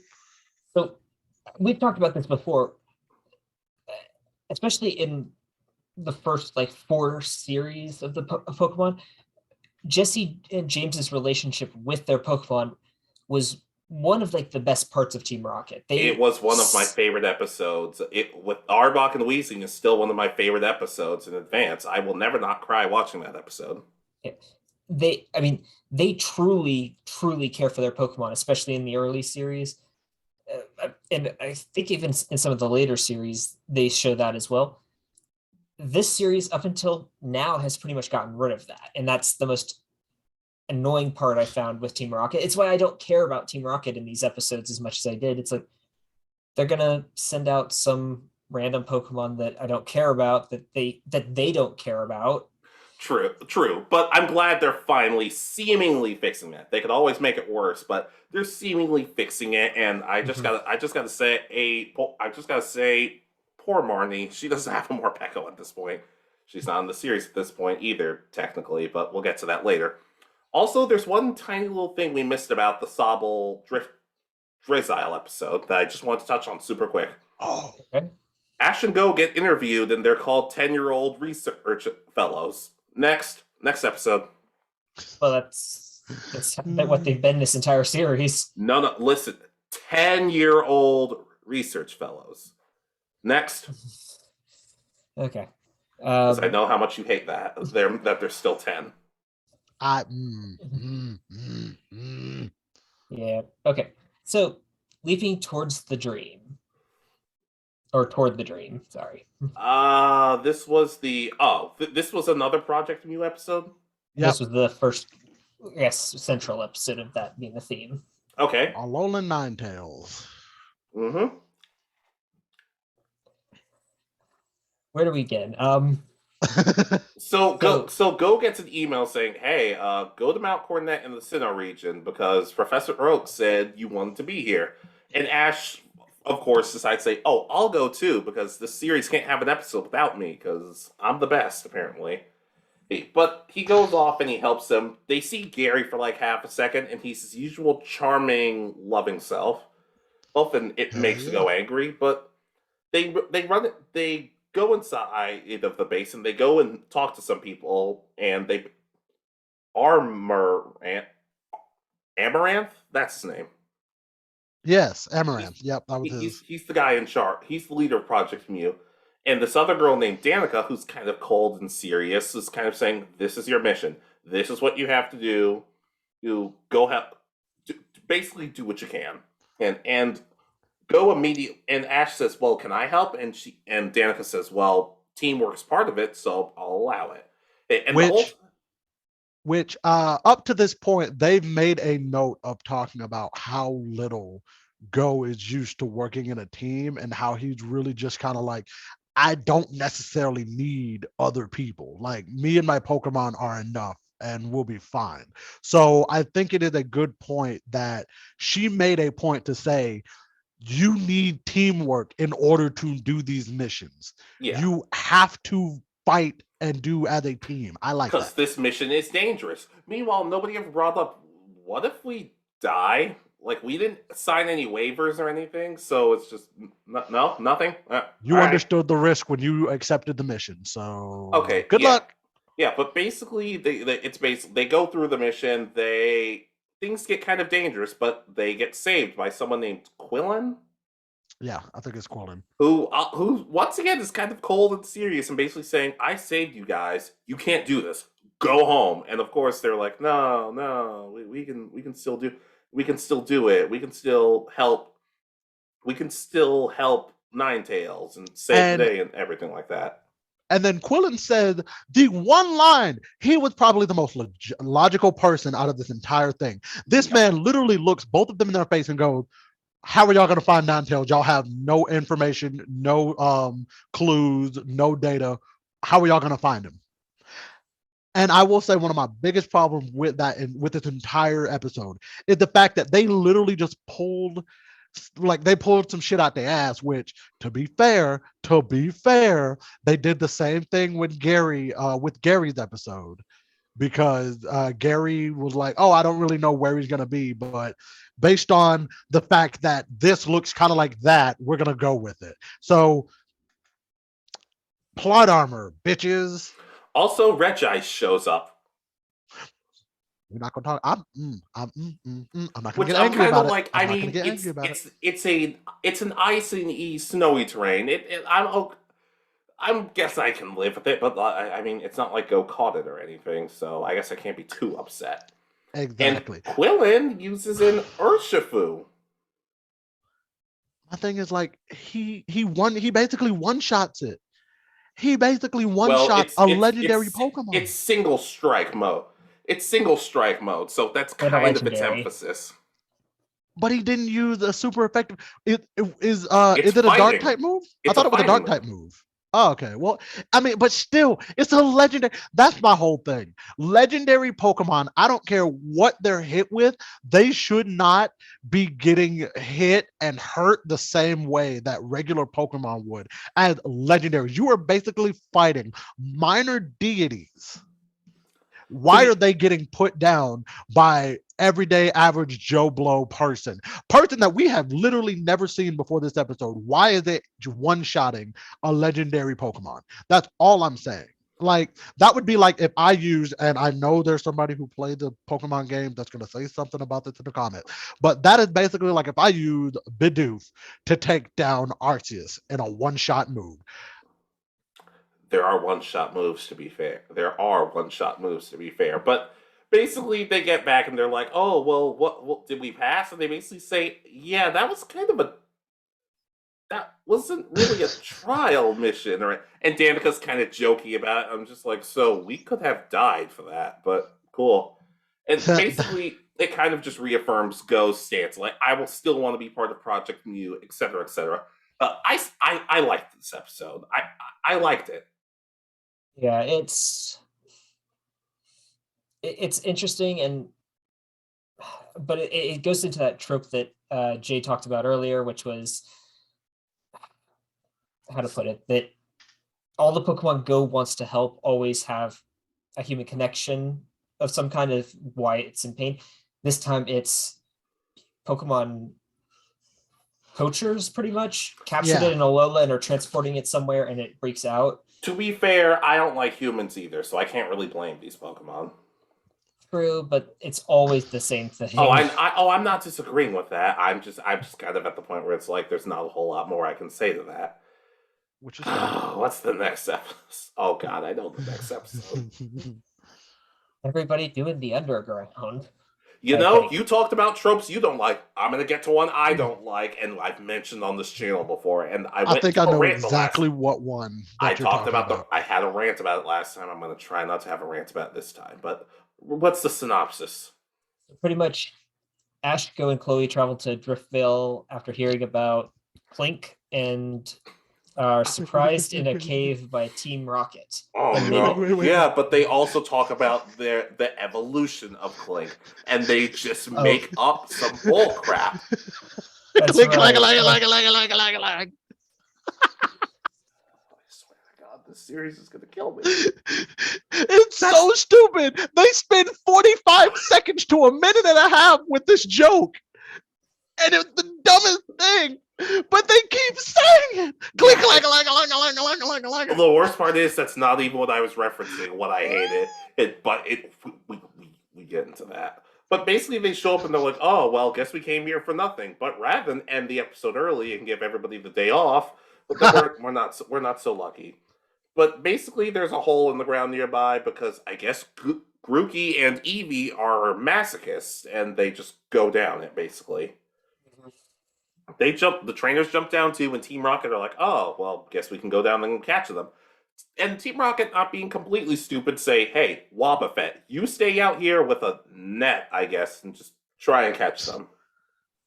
if any, and what I don't appreciate, and I will say this, and I guess they only want Pikachu, but it's like they say specifically, if Pikachu comes up before all of the rest of us, capture it. But they don't say anything about the Eevee or the Grookey, which granted they have history with the Grookey, so I understand them not really wanting that Grookey back, but still, like there are other Pokemon outside of Pikachu. Like that Eevee, low-key's kind of broken because it knows Mimic and Copycat. Like, yeah, Yeah. it might be pretty useful. But anyways, through a massive scuffle, we get the Pokemon trope that they seem to do a lot is we're gonna split everybody up. Like Ash and Morpeko get split up at one point.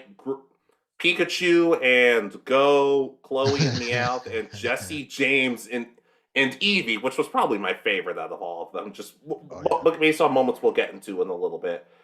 But basically, Ash has to feed Morpeko, and he's clearly getting pretty frustrated about it. Bro, I don't think I've ever seen Ash as like, and mind you, I've seen this man stand up and run the fade with Mewtwo.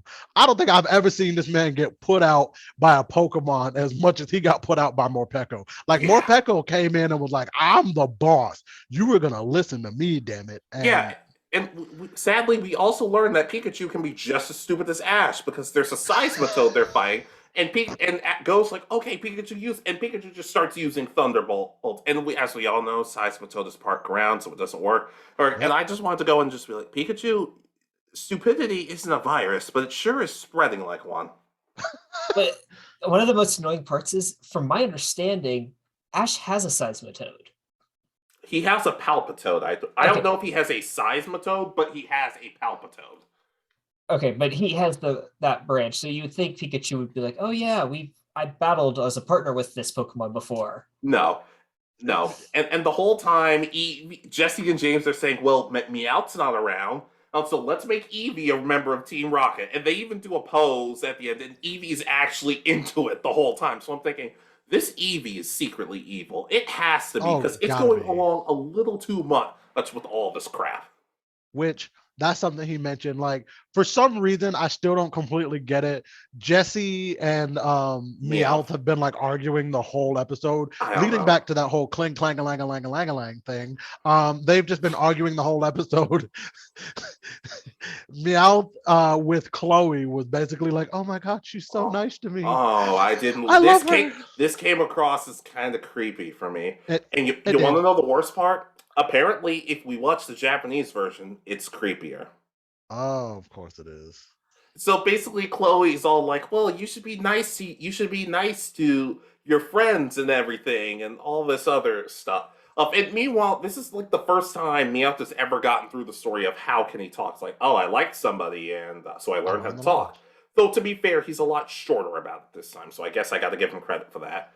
And he starts starting to think, maybe Chloe should catch me. And we get one of my least favorite tropes in anime, the interrupted confession, but I already did a rant about that, and I'm not going to do it again, just because. And overall, they all get outside, they're all doing their own thing. They save the day because Heatmore and Durant are apparently bitter rivals, and they're stuck in the hole too, and it's weird. But basically, while Meowth says, "I love you, so please be my friend," or something like that, he doesn't notice he's talking to Jesse. And Jesse's like, "Well, it's about time, but you know you're always a part of our group, right?" Which I did like, but I don't know. It was weird. Yeah. Also, I think that's one of the few times we've ever heard the phrase "I love you" in Pokemon. It was a little odd, to say the least. I mean, outside of the talking Pikachu, but we're not going to talk about that. You're trying to tilt me this episode, and I don't appreciate it.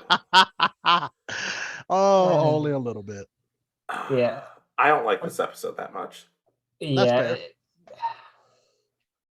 It doesn't progress any existing relationships and sets up relationships that I don't think are ever going to come back into play. So not really much to it. Hey, it started the Meowth Chloe ship, the ship that people have been asking for.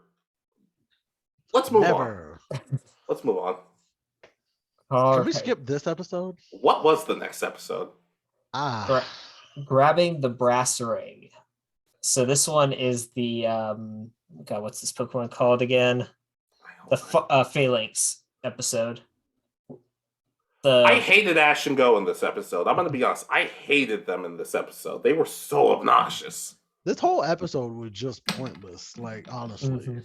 Yeah, I'm so being basically honest, like- this SQ, is that what it's called? Is that how it's pronounced? SQ, one of those two. Basically, it gets separated from its friends and everything. So I thought to myself, oh, so it's gonna be stuck with Ash and Go, and they're gonna help it.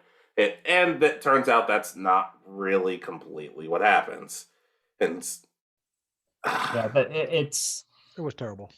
it's kind of a bait and switch. You think you're going to follow that the whole story is about that ESQ Pokemon, and that's only like a background thing to set up the main story, which is about Phalanx. yeah, and Ash and Go see a picture of it thanks to Krissa at the lab. They're like, oh, let's go check it out. Let's go see it. And I'm like, all right, hey, sure.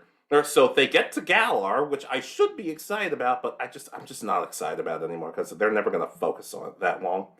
But Go tries to basically scan it and catch it because it pops out of nowhere, and they basically attack it.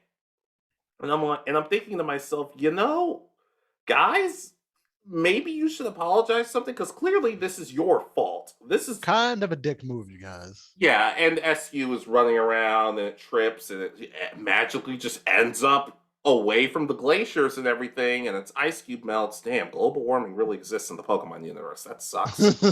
But it drew a bunch of shenanigans, and they locate the Phalanx, and safe to say it doesn't really work. It's not completely in sync with itself. Yeah, Not at pretty all. much the first 3 or 4 that they see are in perfect sync, and then this last one, the whatever they call the leader Pokemon of it is I think it's called the not brass. yeah, that's Yeah. why that brass isn't confident in itself. You mentioned the battle. I think during the battle, the brass gets sent rolling down a hill, and pretty And much- Go runs off and catches it and like saves it from falling in the river and says, "Sorry, Ash and Pikachu can kind of get carried away." I'm like, I'd say so. Oh, but they basically are teaching both sides. Like Ash is teaching I don't remember the names of them, but Ash is teaching the younger ones basically to fall straight in line. While Go's teaching the brass or the leader to be like more authoritative and stuff like that. And it does help for the most part. yeah, Yeah. there's some stupid. I found it's stupidly funny when Go's using his Pokemon as the soldiers or whatever they're called. Yeah, basically that. Then suddenly the what's the Pokemon's name? SQ? No, the Link one. Phalanx. Then suddenly the Phaling's confidence starts swelling up. It magically erupts. It basically gets strong. It basically finds a way of getting its confidence back, and everything.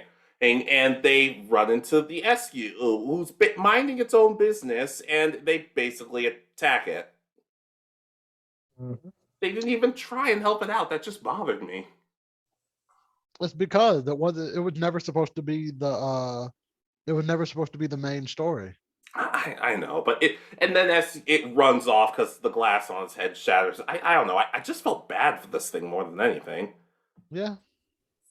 Yeah, SQ pretty much floats out to sea, and it's like, oh, okay, so it's going to die at sea now. Nope, it floats all the way back to Antarctica, and its head refreezes and it meets up with its friends. Yeah, and Go basically catches Go catches it.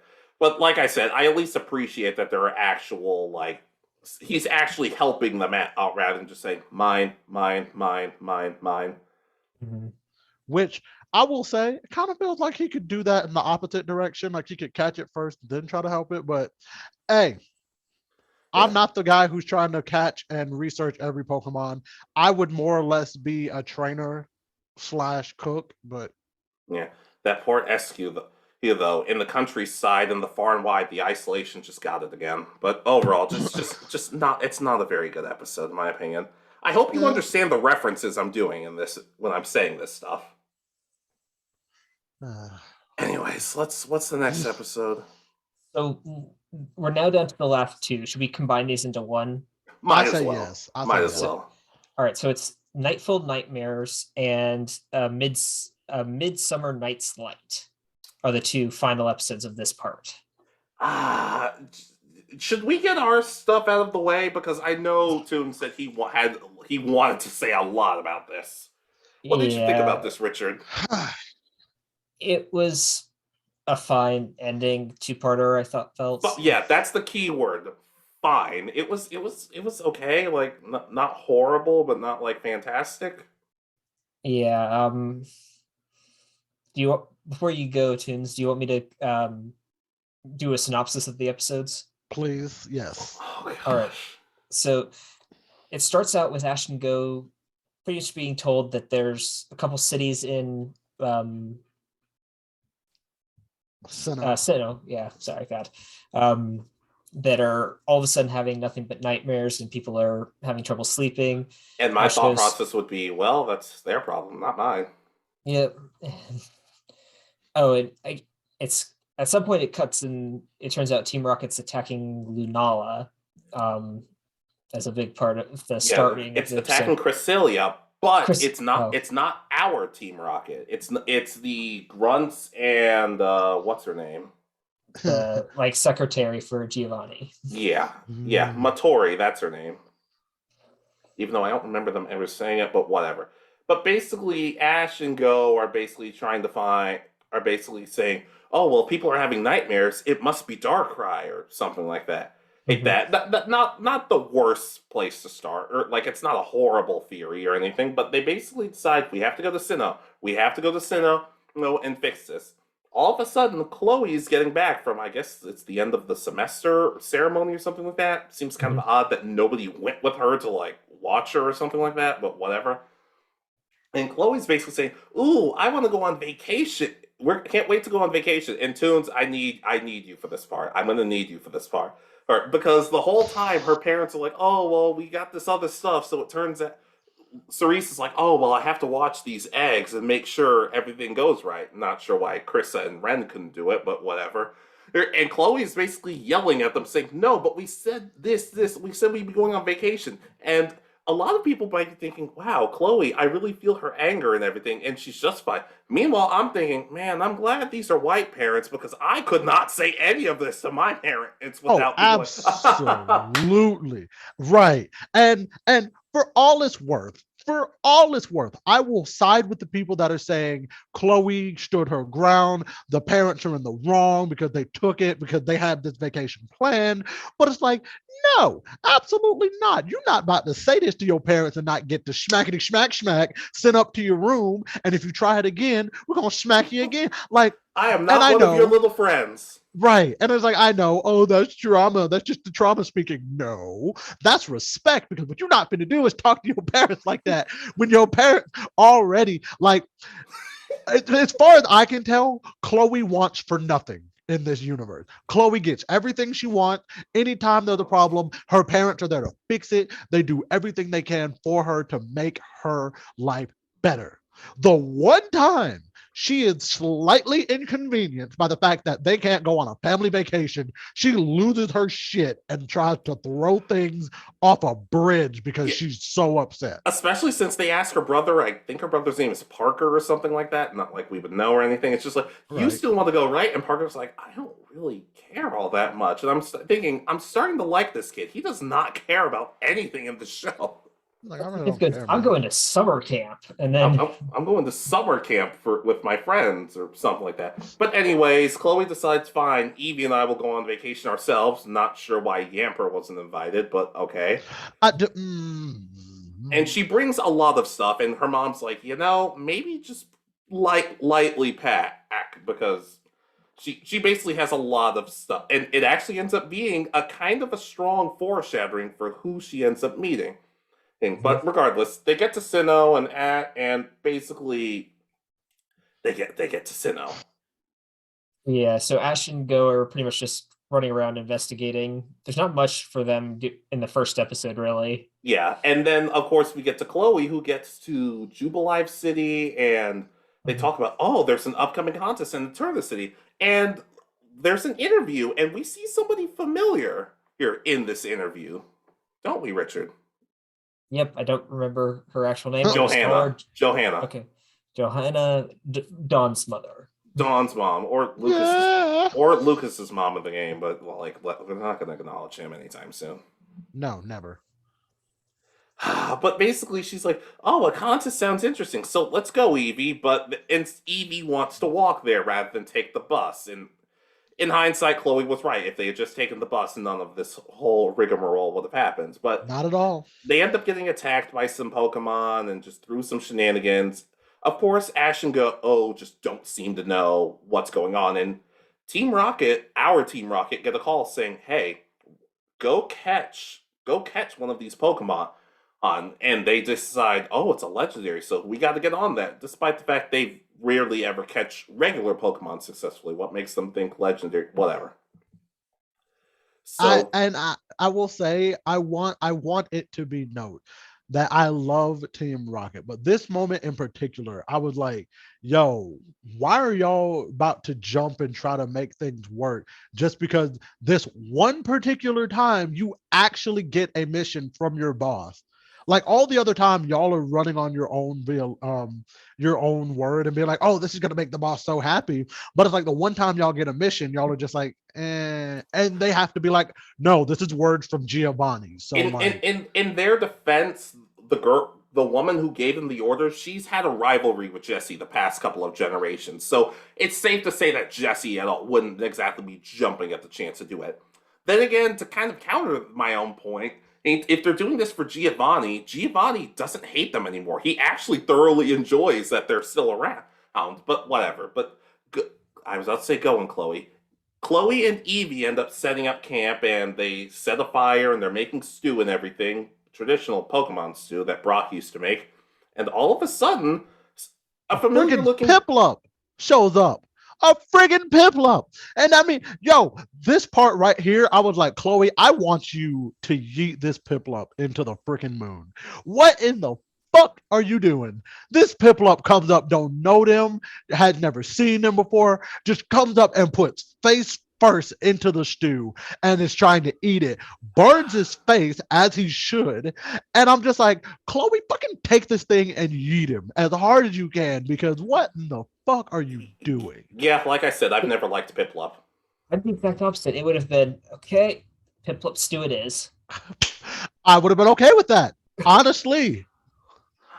But anyways, we see Piplup has a trainer, and it's a familiar face. Again. Yeah. So, yeah, Dawn walks out of the woods. Yeah, and... No, she stumbles. She does not walk out of the woods. She falls face first on her face, and like... is like, I'm hurt. Yeah, but I guess I did this with Iris, and I did this with Gary, so I'm actually going to say this. I really like Dawn. I really liked her development and her story through the Diamond and Pearl series. That being said, though, I'm just going to say I don't like her nearly as much as the rest of the internet does. And that's not me saying she's a bad character. That's just me saying some people are super obsessive about it. I didn't like her in this episode. Okay, just to preface this, have you seen Diamond and Pearl? Like, have you seen enough of Diamond and Pearl to know her character that well? Yeah. Okay. Hey, but basically they start talking, and they basically say, "Oh, do you mind if we join you?" And it's just like, okay, you're just gonna steal these people's food, but cool, whatever. And of course, Chloe learns that Dawn's a coordinator, so she's been going to all these different regions. She says Hoenn, Unova, and Johto, despite the fact I don't remember. Whatever. She says a couple. She remembers a couple of different. She names a couple of different ones, and she's basically saying, "Oh, well, we're just trying to be coordinators, and we're going to go participate in this upcoming contest." Remember that point for later. But they get to the Cerise laboratory, and this was probably my favorite part of the two-parter, when Ash and Go return to the laboratory and say, "Krissa, Ren, we couldn't find anything with what was wrong," but it's not really Krissa and Ren, is it? It's the Team Rocket variant from Universe 612. Bum, bum, bum! And so Carissa and Ren basically do the whole Team Rocket motto, with Yamper being in Meowth's place and Mr. Mime in the background. And Professor Cerise is apparently the leader of Team Rocket, and they're starting to cause some trouble. sadly, it ends up being a nightmare that they have. But I'm going to be honest, I would have been far more interested in this series. I would have been far more absolutely. interested in Krista and Rhett and just suddenly turning evil and being super hammy and everything. And notice, out of all the Pokemon they chose to be evil, Francois the Magnemite wasn't one of them, because Francois the Magnemite is the greatest hero that we never deserved. Facts. Yeah, but basically Go and Ash wake up and they're like, huh, that was a nightmare that we both had at the same time. And so did the Pokemon. Whatever. And so did the Pokemon. Yeah, but anyways, they realize, okay, so we have to go off and we have to basically wake up. And I was thinking the whole time, I'd rather just sleep the rest of the night because that seemed like a fun dream. But they rush outside, they see Darkrai, and they go start chasing after it. But they wake up, what their names? Chloe and Dawn wake up, their hair's in a mess, Piplup fixes it, and I like it, it's done at the one point. They start heading to Eterna City, but Dawn keeps getting distracted while Chloe just kind of wants to get there. Right. It happens quite a bit. One of my least favorite parts of this entire 2-part series, because I 100% sided with Chloe. Yeah, so did I. Yeah, I understand enjoying the journey.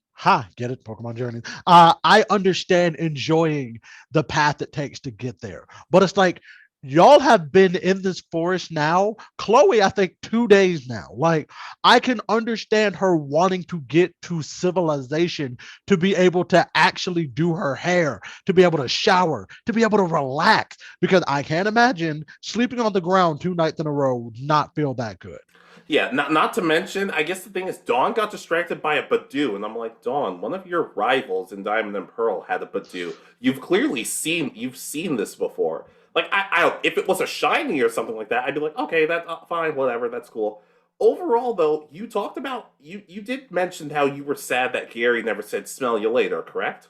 Yes. Well, they make up for that because Dawn says her catchphrase, no need to worry, about 10 times over the course of this 2-parter. And yes, I counted. It's about 9 or 10 times. And I got sick of it super quick. About 5 of them being in that little stretch of time where she's like, no need to worry, no need to worry. And Chloe's like, I'm very worried. Right, which again, I agree with Chloe. When we left our campsite, we said we were going to get to the city, to get to a Poke Center, which I guess doubles as a hotel. Yeah. And like, we're going to get ready for this contest. And it's like, Chloe, you are absolutely in the right to say you are worried because y'all haven't seen hide nor tail of civilization since y'all have been out there. Yeah, food is probably running low. You haven't had a shower in 2 days. I'm sure you were tired of using the bathroom in a bush. Why? Like, if I was her, I'd be like, you know what? You can stay your ass out here if you want to. I'm fucking leaving. And oddly enough, Dawn gets defensive about it. Like, you should enjoy your journey. I'm like, I think this is a time constraint. Hey, we have to get there, and you have to register, don't you? Does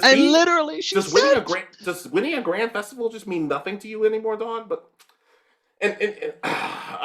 it's a little frustrating because I've said before that Dawn and Ash in particular had a lot of fights throughout Diamond and Pearl. They never really made a whole lot of sense, and this is one of those times I'm like, I'm on Chloe's side completely. Richard, whose side are you on with this? Or are you on Team Chloe or Team Dawn? I have to stick with Team Chloe, like y'all. There have been so many episodes, especially between May and Dawn, when it comes to contests, where they miss one because they show up and are like a day too late. I think they each have at least 1 or 2 of those where they show up, and it's like, oh well, the contests are starting in like an hour, and well, registration closed yesterday. Something like that. But yeah. But I guess I don't know. But anyways, they come across a Rhydon who's sleep deprived, and they fight it off. Chloe is Eevee using Copycat. I said that motherfucker with a bubble beam, and he just went straight to sleep. Yeah, because but anyways, they both basically find themselves okay. I noticed this in the episode, and I wasn't going to make a big talking point about it, but I'm also looking at Bulbapedia so I can properly remember this episode. Well, they basically are like, oh, that was so cool, and they hold hands, and the shot of them holding hands holds a little longer than I expected. I'm just like, huh, that's odd thing. Not that I'm gonna like. Maybe it doesn't mean anything, but I found it a little odd how long that shot lasted.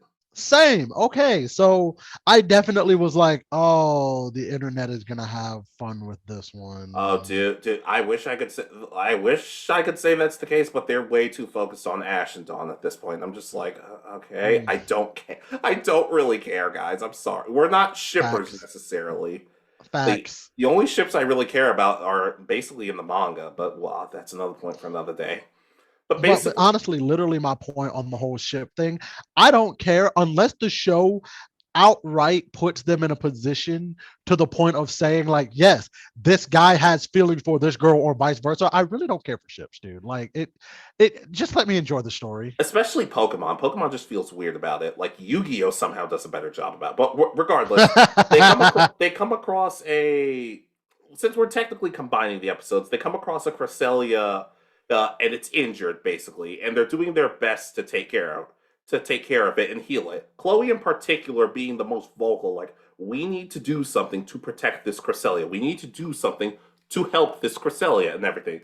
It's showing good motivations for her, especially going back to the Galarian, Ponyta, and Rapidash episode where she did everything in her power to help them. I appreciated Yeah. that side of Chloe. Yep. But basically, they're taking care of Cresselia. Ash and Go are running after Darkrai. It's not like they're going to run into each other or anything. But they also talk about like they use these herbs and medicines, and Dawn brings up, oh well, one of my friends wants to be a Pokemon doctor, so I got to, and they show a little image of Rock and everything, so that was a nice touch. And they also talk about one friend who's just obsessed with Pokemon, but I'm thinking, isn't almost everybody in this show obsessed with Pokemon?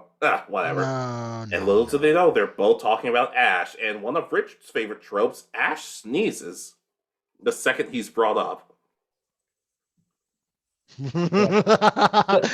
Quick question. I'm trying to remember though before we continue.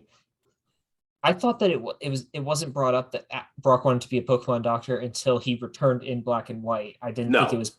Well, first of all, he didn't return in Black and White, and they decide that at the end of Diamond and Pearl. It was one of those things that Diamond and Pearl did that everybody says was great character development, despite the fact it kind of came out of nowhere. But whatever.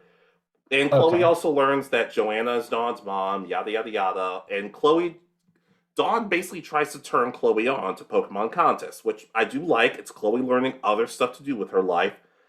She's Facts. not very good about it. Yeah, it's like when they show May and Dawn at the very start of their learning or trying to come up with their performance piece, I guess. I always forget what it's called at the start of it. The dance moves or whatever. I don't know. But, yeah, and that's just not coordinated. They don't have the skill to do it yet, so Yeah, and also just one tiny thing I remember. Dawn, Dawn's like, well, what are your mom and your dad doing? And I thought to myself, why is Dawn just assuming that everybody has a dad? I mean, she doesn't have one, so not much of a talking point. Just something I noticed. I'm like, huh, that's interesting. But they find themselves basically being attacked by Team Rocket. They run off with Cresselia, and they all basically crash into each other. And it's like, oh, that's the guy you were talking about. And they basically all meet each other again, and they have I want to say a pretty decent fight together because they're all teaming up. All the Pokemon are teaming up: Ash, Chloe, Go, and Dawn. That's her name. And they're all fighting off against both the Team Rocket we know and the Team Rocket based on the leader woman and everything. And they fight them off, and basically Darkrai and Cresselia help each other out and basically heal each other. Yep. So it's kind of revealed that Darkrai and Cresselia have a full moon, new moon dynamic where there's not one without the other, pretty much. So they need each other. Yeah. But overall, they suddenly cut to, I guess, the next day or something like that. And Chloe's talking to her dad. It's like, oh, the eggs hatched, and they're all Piplup eggs. And I'm just like, okay, whatever. Once again, you couldn't have left Krista and Ren to do this, but regardless. And Chloe sees Dawn, Go, and Ash just playing in the water or something like that and splashing each other. And she just hastily decides, oh well, guess we're missing the contest, and they just start playing and splashing in the water. A lot of people don't like this episode. Oh, absolutely not. Oh, well, I won't say I didn't like it. I just, for it to have been the part ender, it just felt like it was such a like loss. And then in my opinion, the insult to injury of them not going on vacation is like, oh, all the eggs are piplups. Like, ugh. Yeah, Like, not to mention, like you said before, I found Dawn kind of obnoxious in this. Like, let's go, let's do. This is your dream. And you're just saying, there'll be other contests. I'm like, I don't know. I don't think that's how that works. I don't think that's how that works. But don't worry, dude. I'm sure that's the last time we've seen Dawn, and we're never gonna see her in Journeys again. If only. That's the thing. I like Dawn. She's one of my. She's not my favorite traveling companion. She's one of my favorites, but I don't know. It felt like you could have thrown in any other character, not necessarily Dawn, and this would have worked.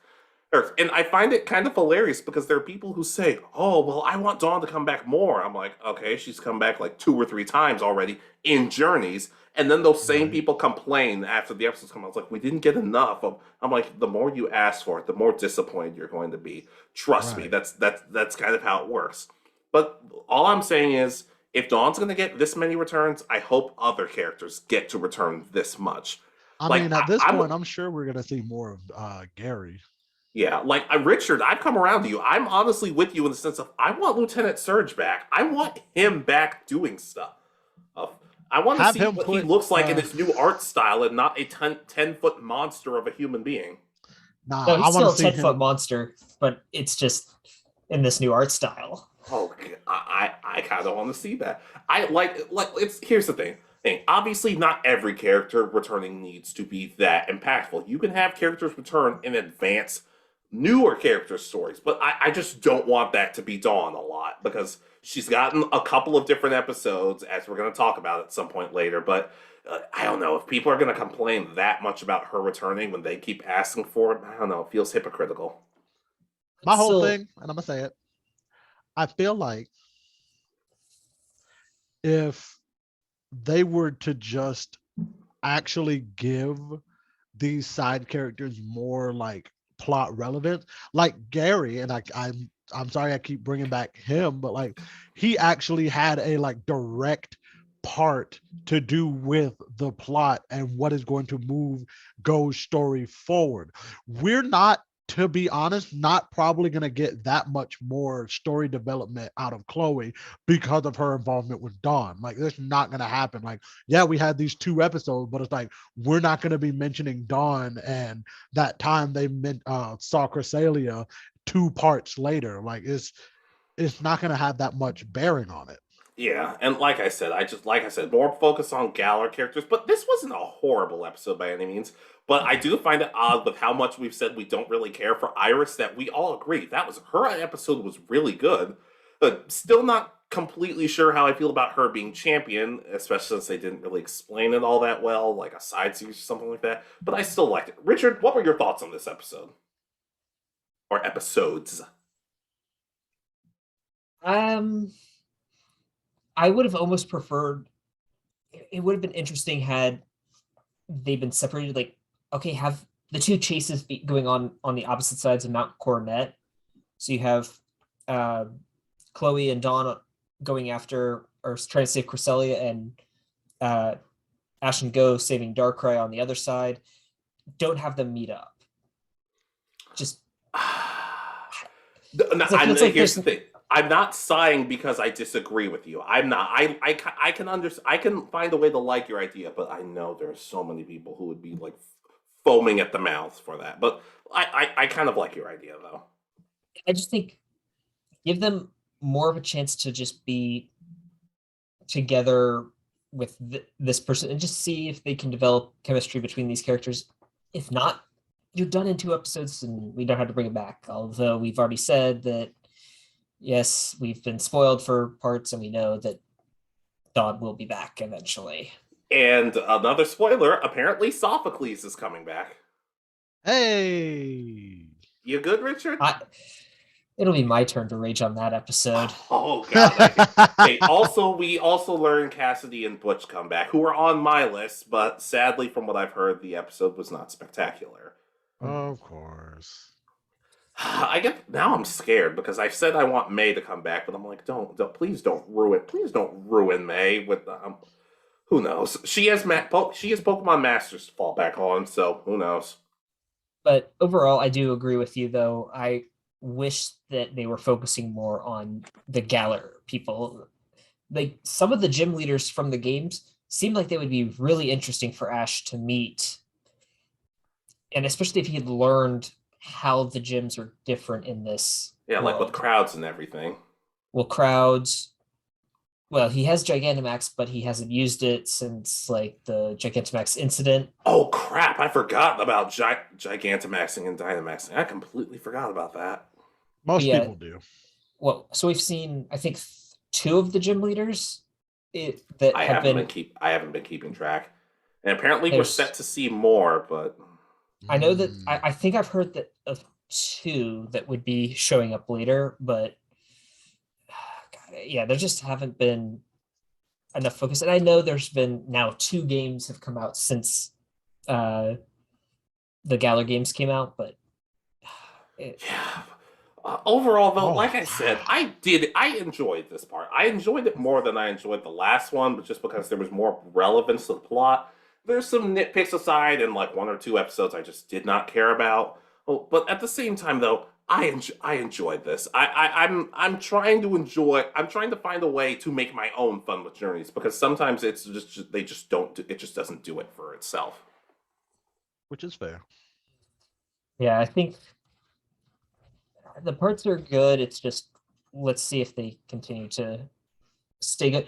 And I know we've talked a lot of the negatives, but that's the big point, is talking about this entire thing, is talking about the negatives. Yeah, but we also bring up the smaller moments that we like. Like we said, we really like Project Mew and everything that's going on with it. We like that Team Rocket finally has caught a Pokemon that they will actually care about and everything. And some of the iteration, and just there are a lot of the jokes still work. Some of them are downright terrible, and just, I don't know. I'm gonna be honest, there's more good than bad right now, but based on what I've heard with the sub, it doesn't stay that way. But we're not there yet, so I'm trying not to talk about it too much. Any final thoughts on this, Toonz, before we close out? Like I said the last time, this was a really good way to get back into Pokemon, the series, because as someone who had seen other parts and now having seen these as my reintroduction, I'm going back watching from the other ones, some that I honestly don't even remember. I feel like this was one of the, like, it was a little bit weaker than the first part, just because it was not as plot heavy, I feel, as the first part, but it was still really good. Like I said, as a whole, it was good. It had its flaws that, for what it was kind of they were kind of like really big faults. Yeah, and I can agree with that. And there's also a Legends Arceus anime special, but apparently it's not Apparently, I don't think it's canon, and I don't think they've shown any signs of trying to dub it. So I don't know. It doesn't seem like something I want to cover, but who knows? I could always change my mind at some point. We'll wait and see what they actually do with it. Yeah, it's not even like that. It's not dubbed necessarily. It just doesn't seem like it's for me. Despite one development that we've been talking about a lot seems to appear, but we can talk about that another time. But can we close out? All right, ladies, gentlemen, and others, what do you think of Pokemon Journey so far? What returns? We've talked about it before, but what returns would you like to see? Because they don't seem to be slowing down anytime soon. But what characters would you want to return, or what characters from the Galar region would you like more emphasis on? Are you like me? Do you want to see more of Marnie or Richard and more gym leaders? Or for some reason, Toonz wants to see more of Gary, which I could do without, if I'm being completely honest. But anyways, just let us know. Oh, and if you want us to cover the Legends Arceus anime special, I'll stomach through it. No, and I assume there are good parts to it, but it just doesn't look it doesn't look like I'd enjoy it as much as everyone else, or half the community. But who knows? We'll talk about it. We'll talk about it if you guys want. Yep. But anyways, that's all. Take care, you guys. This has been fun. This has been Alex. Toonz and Goons. And you've been listening to the Anime Egotists. Good night, and peace easy.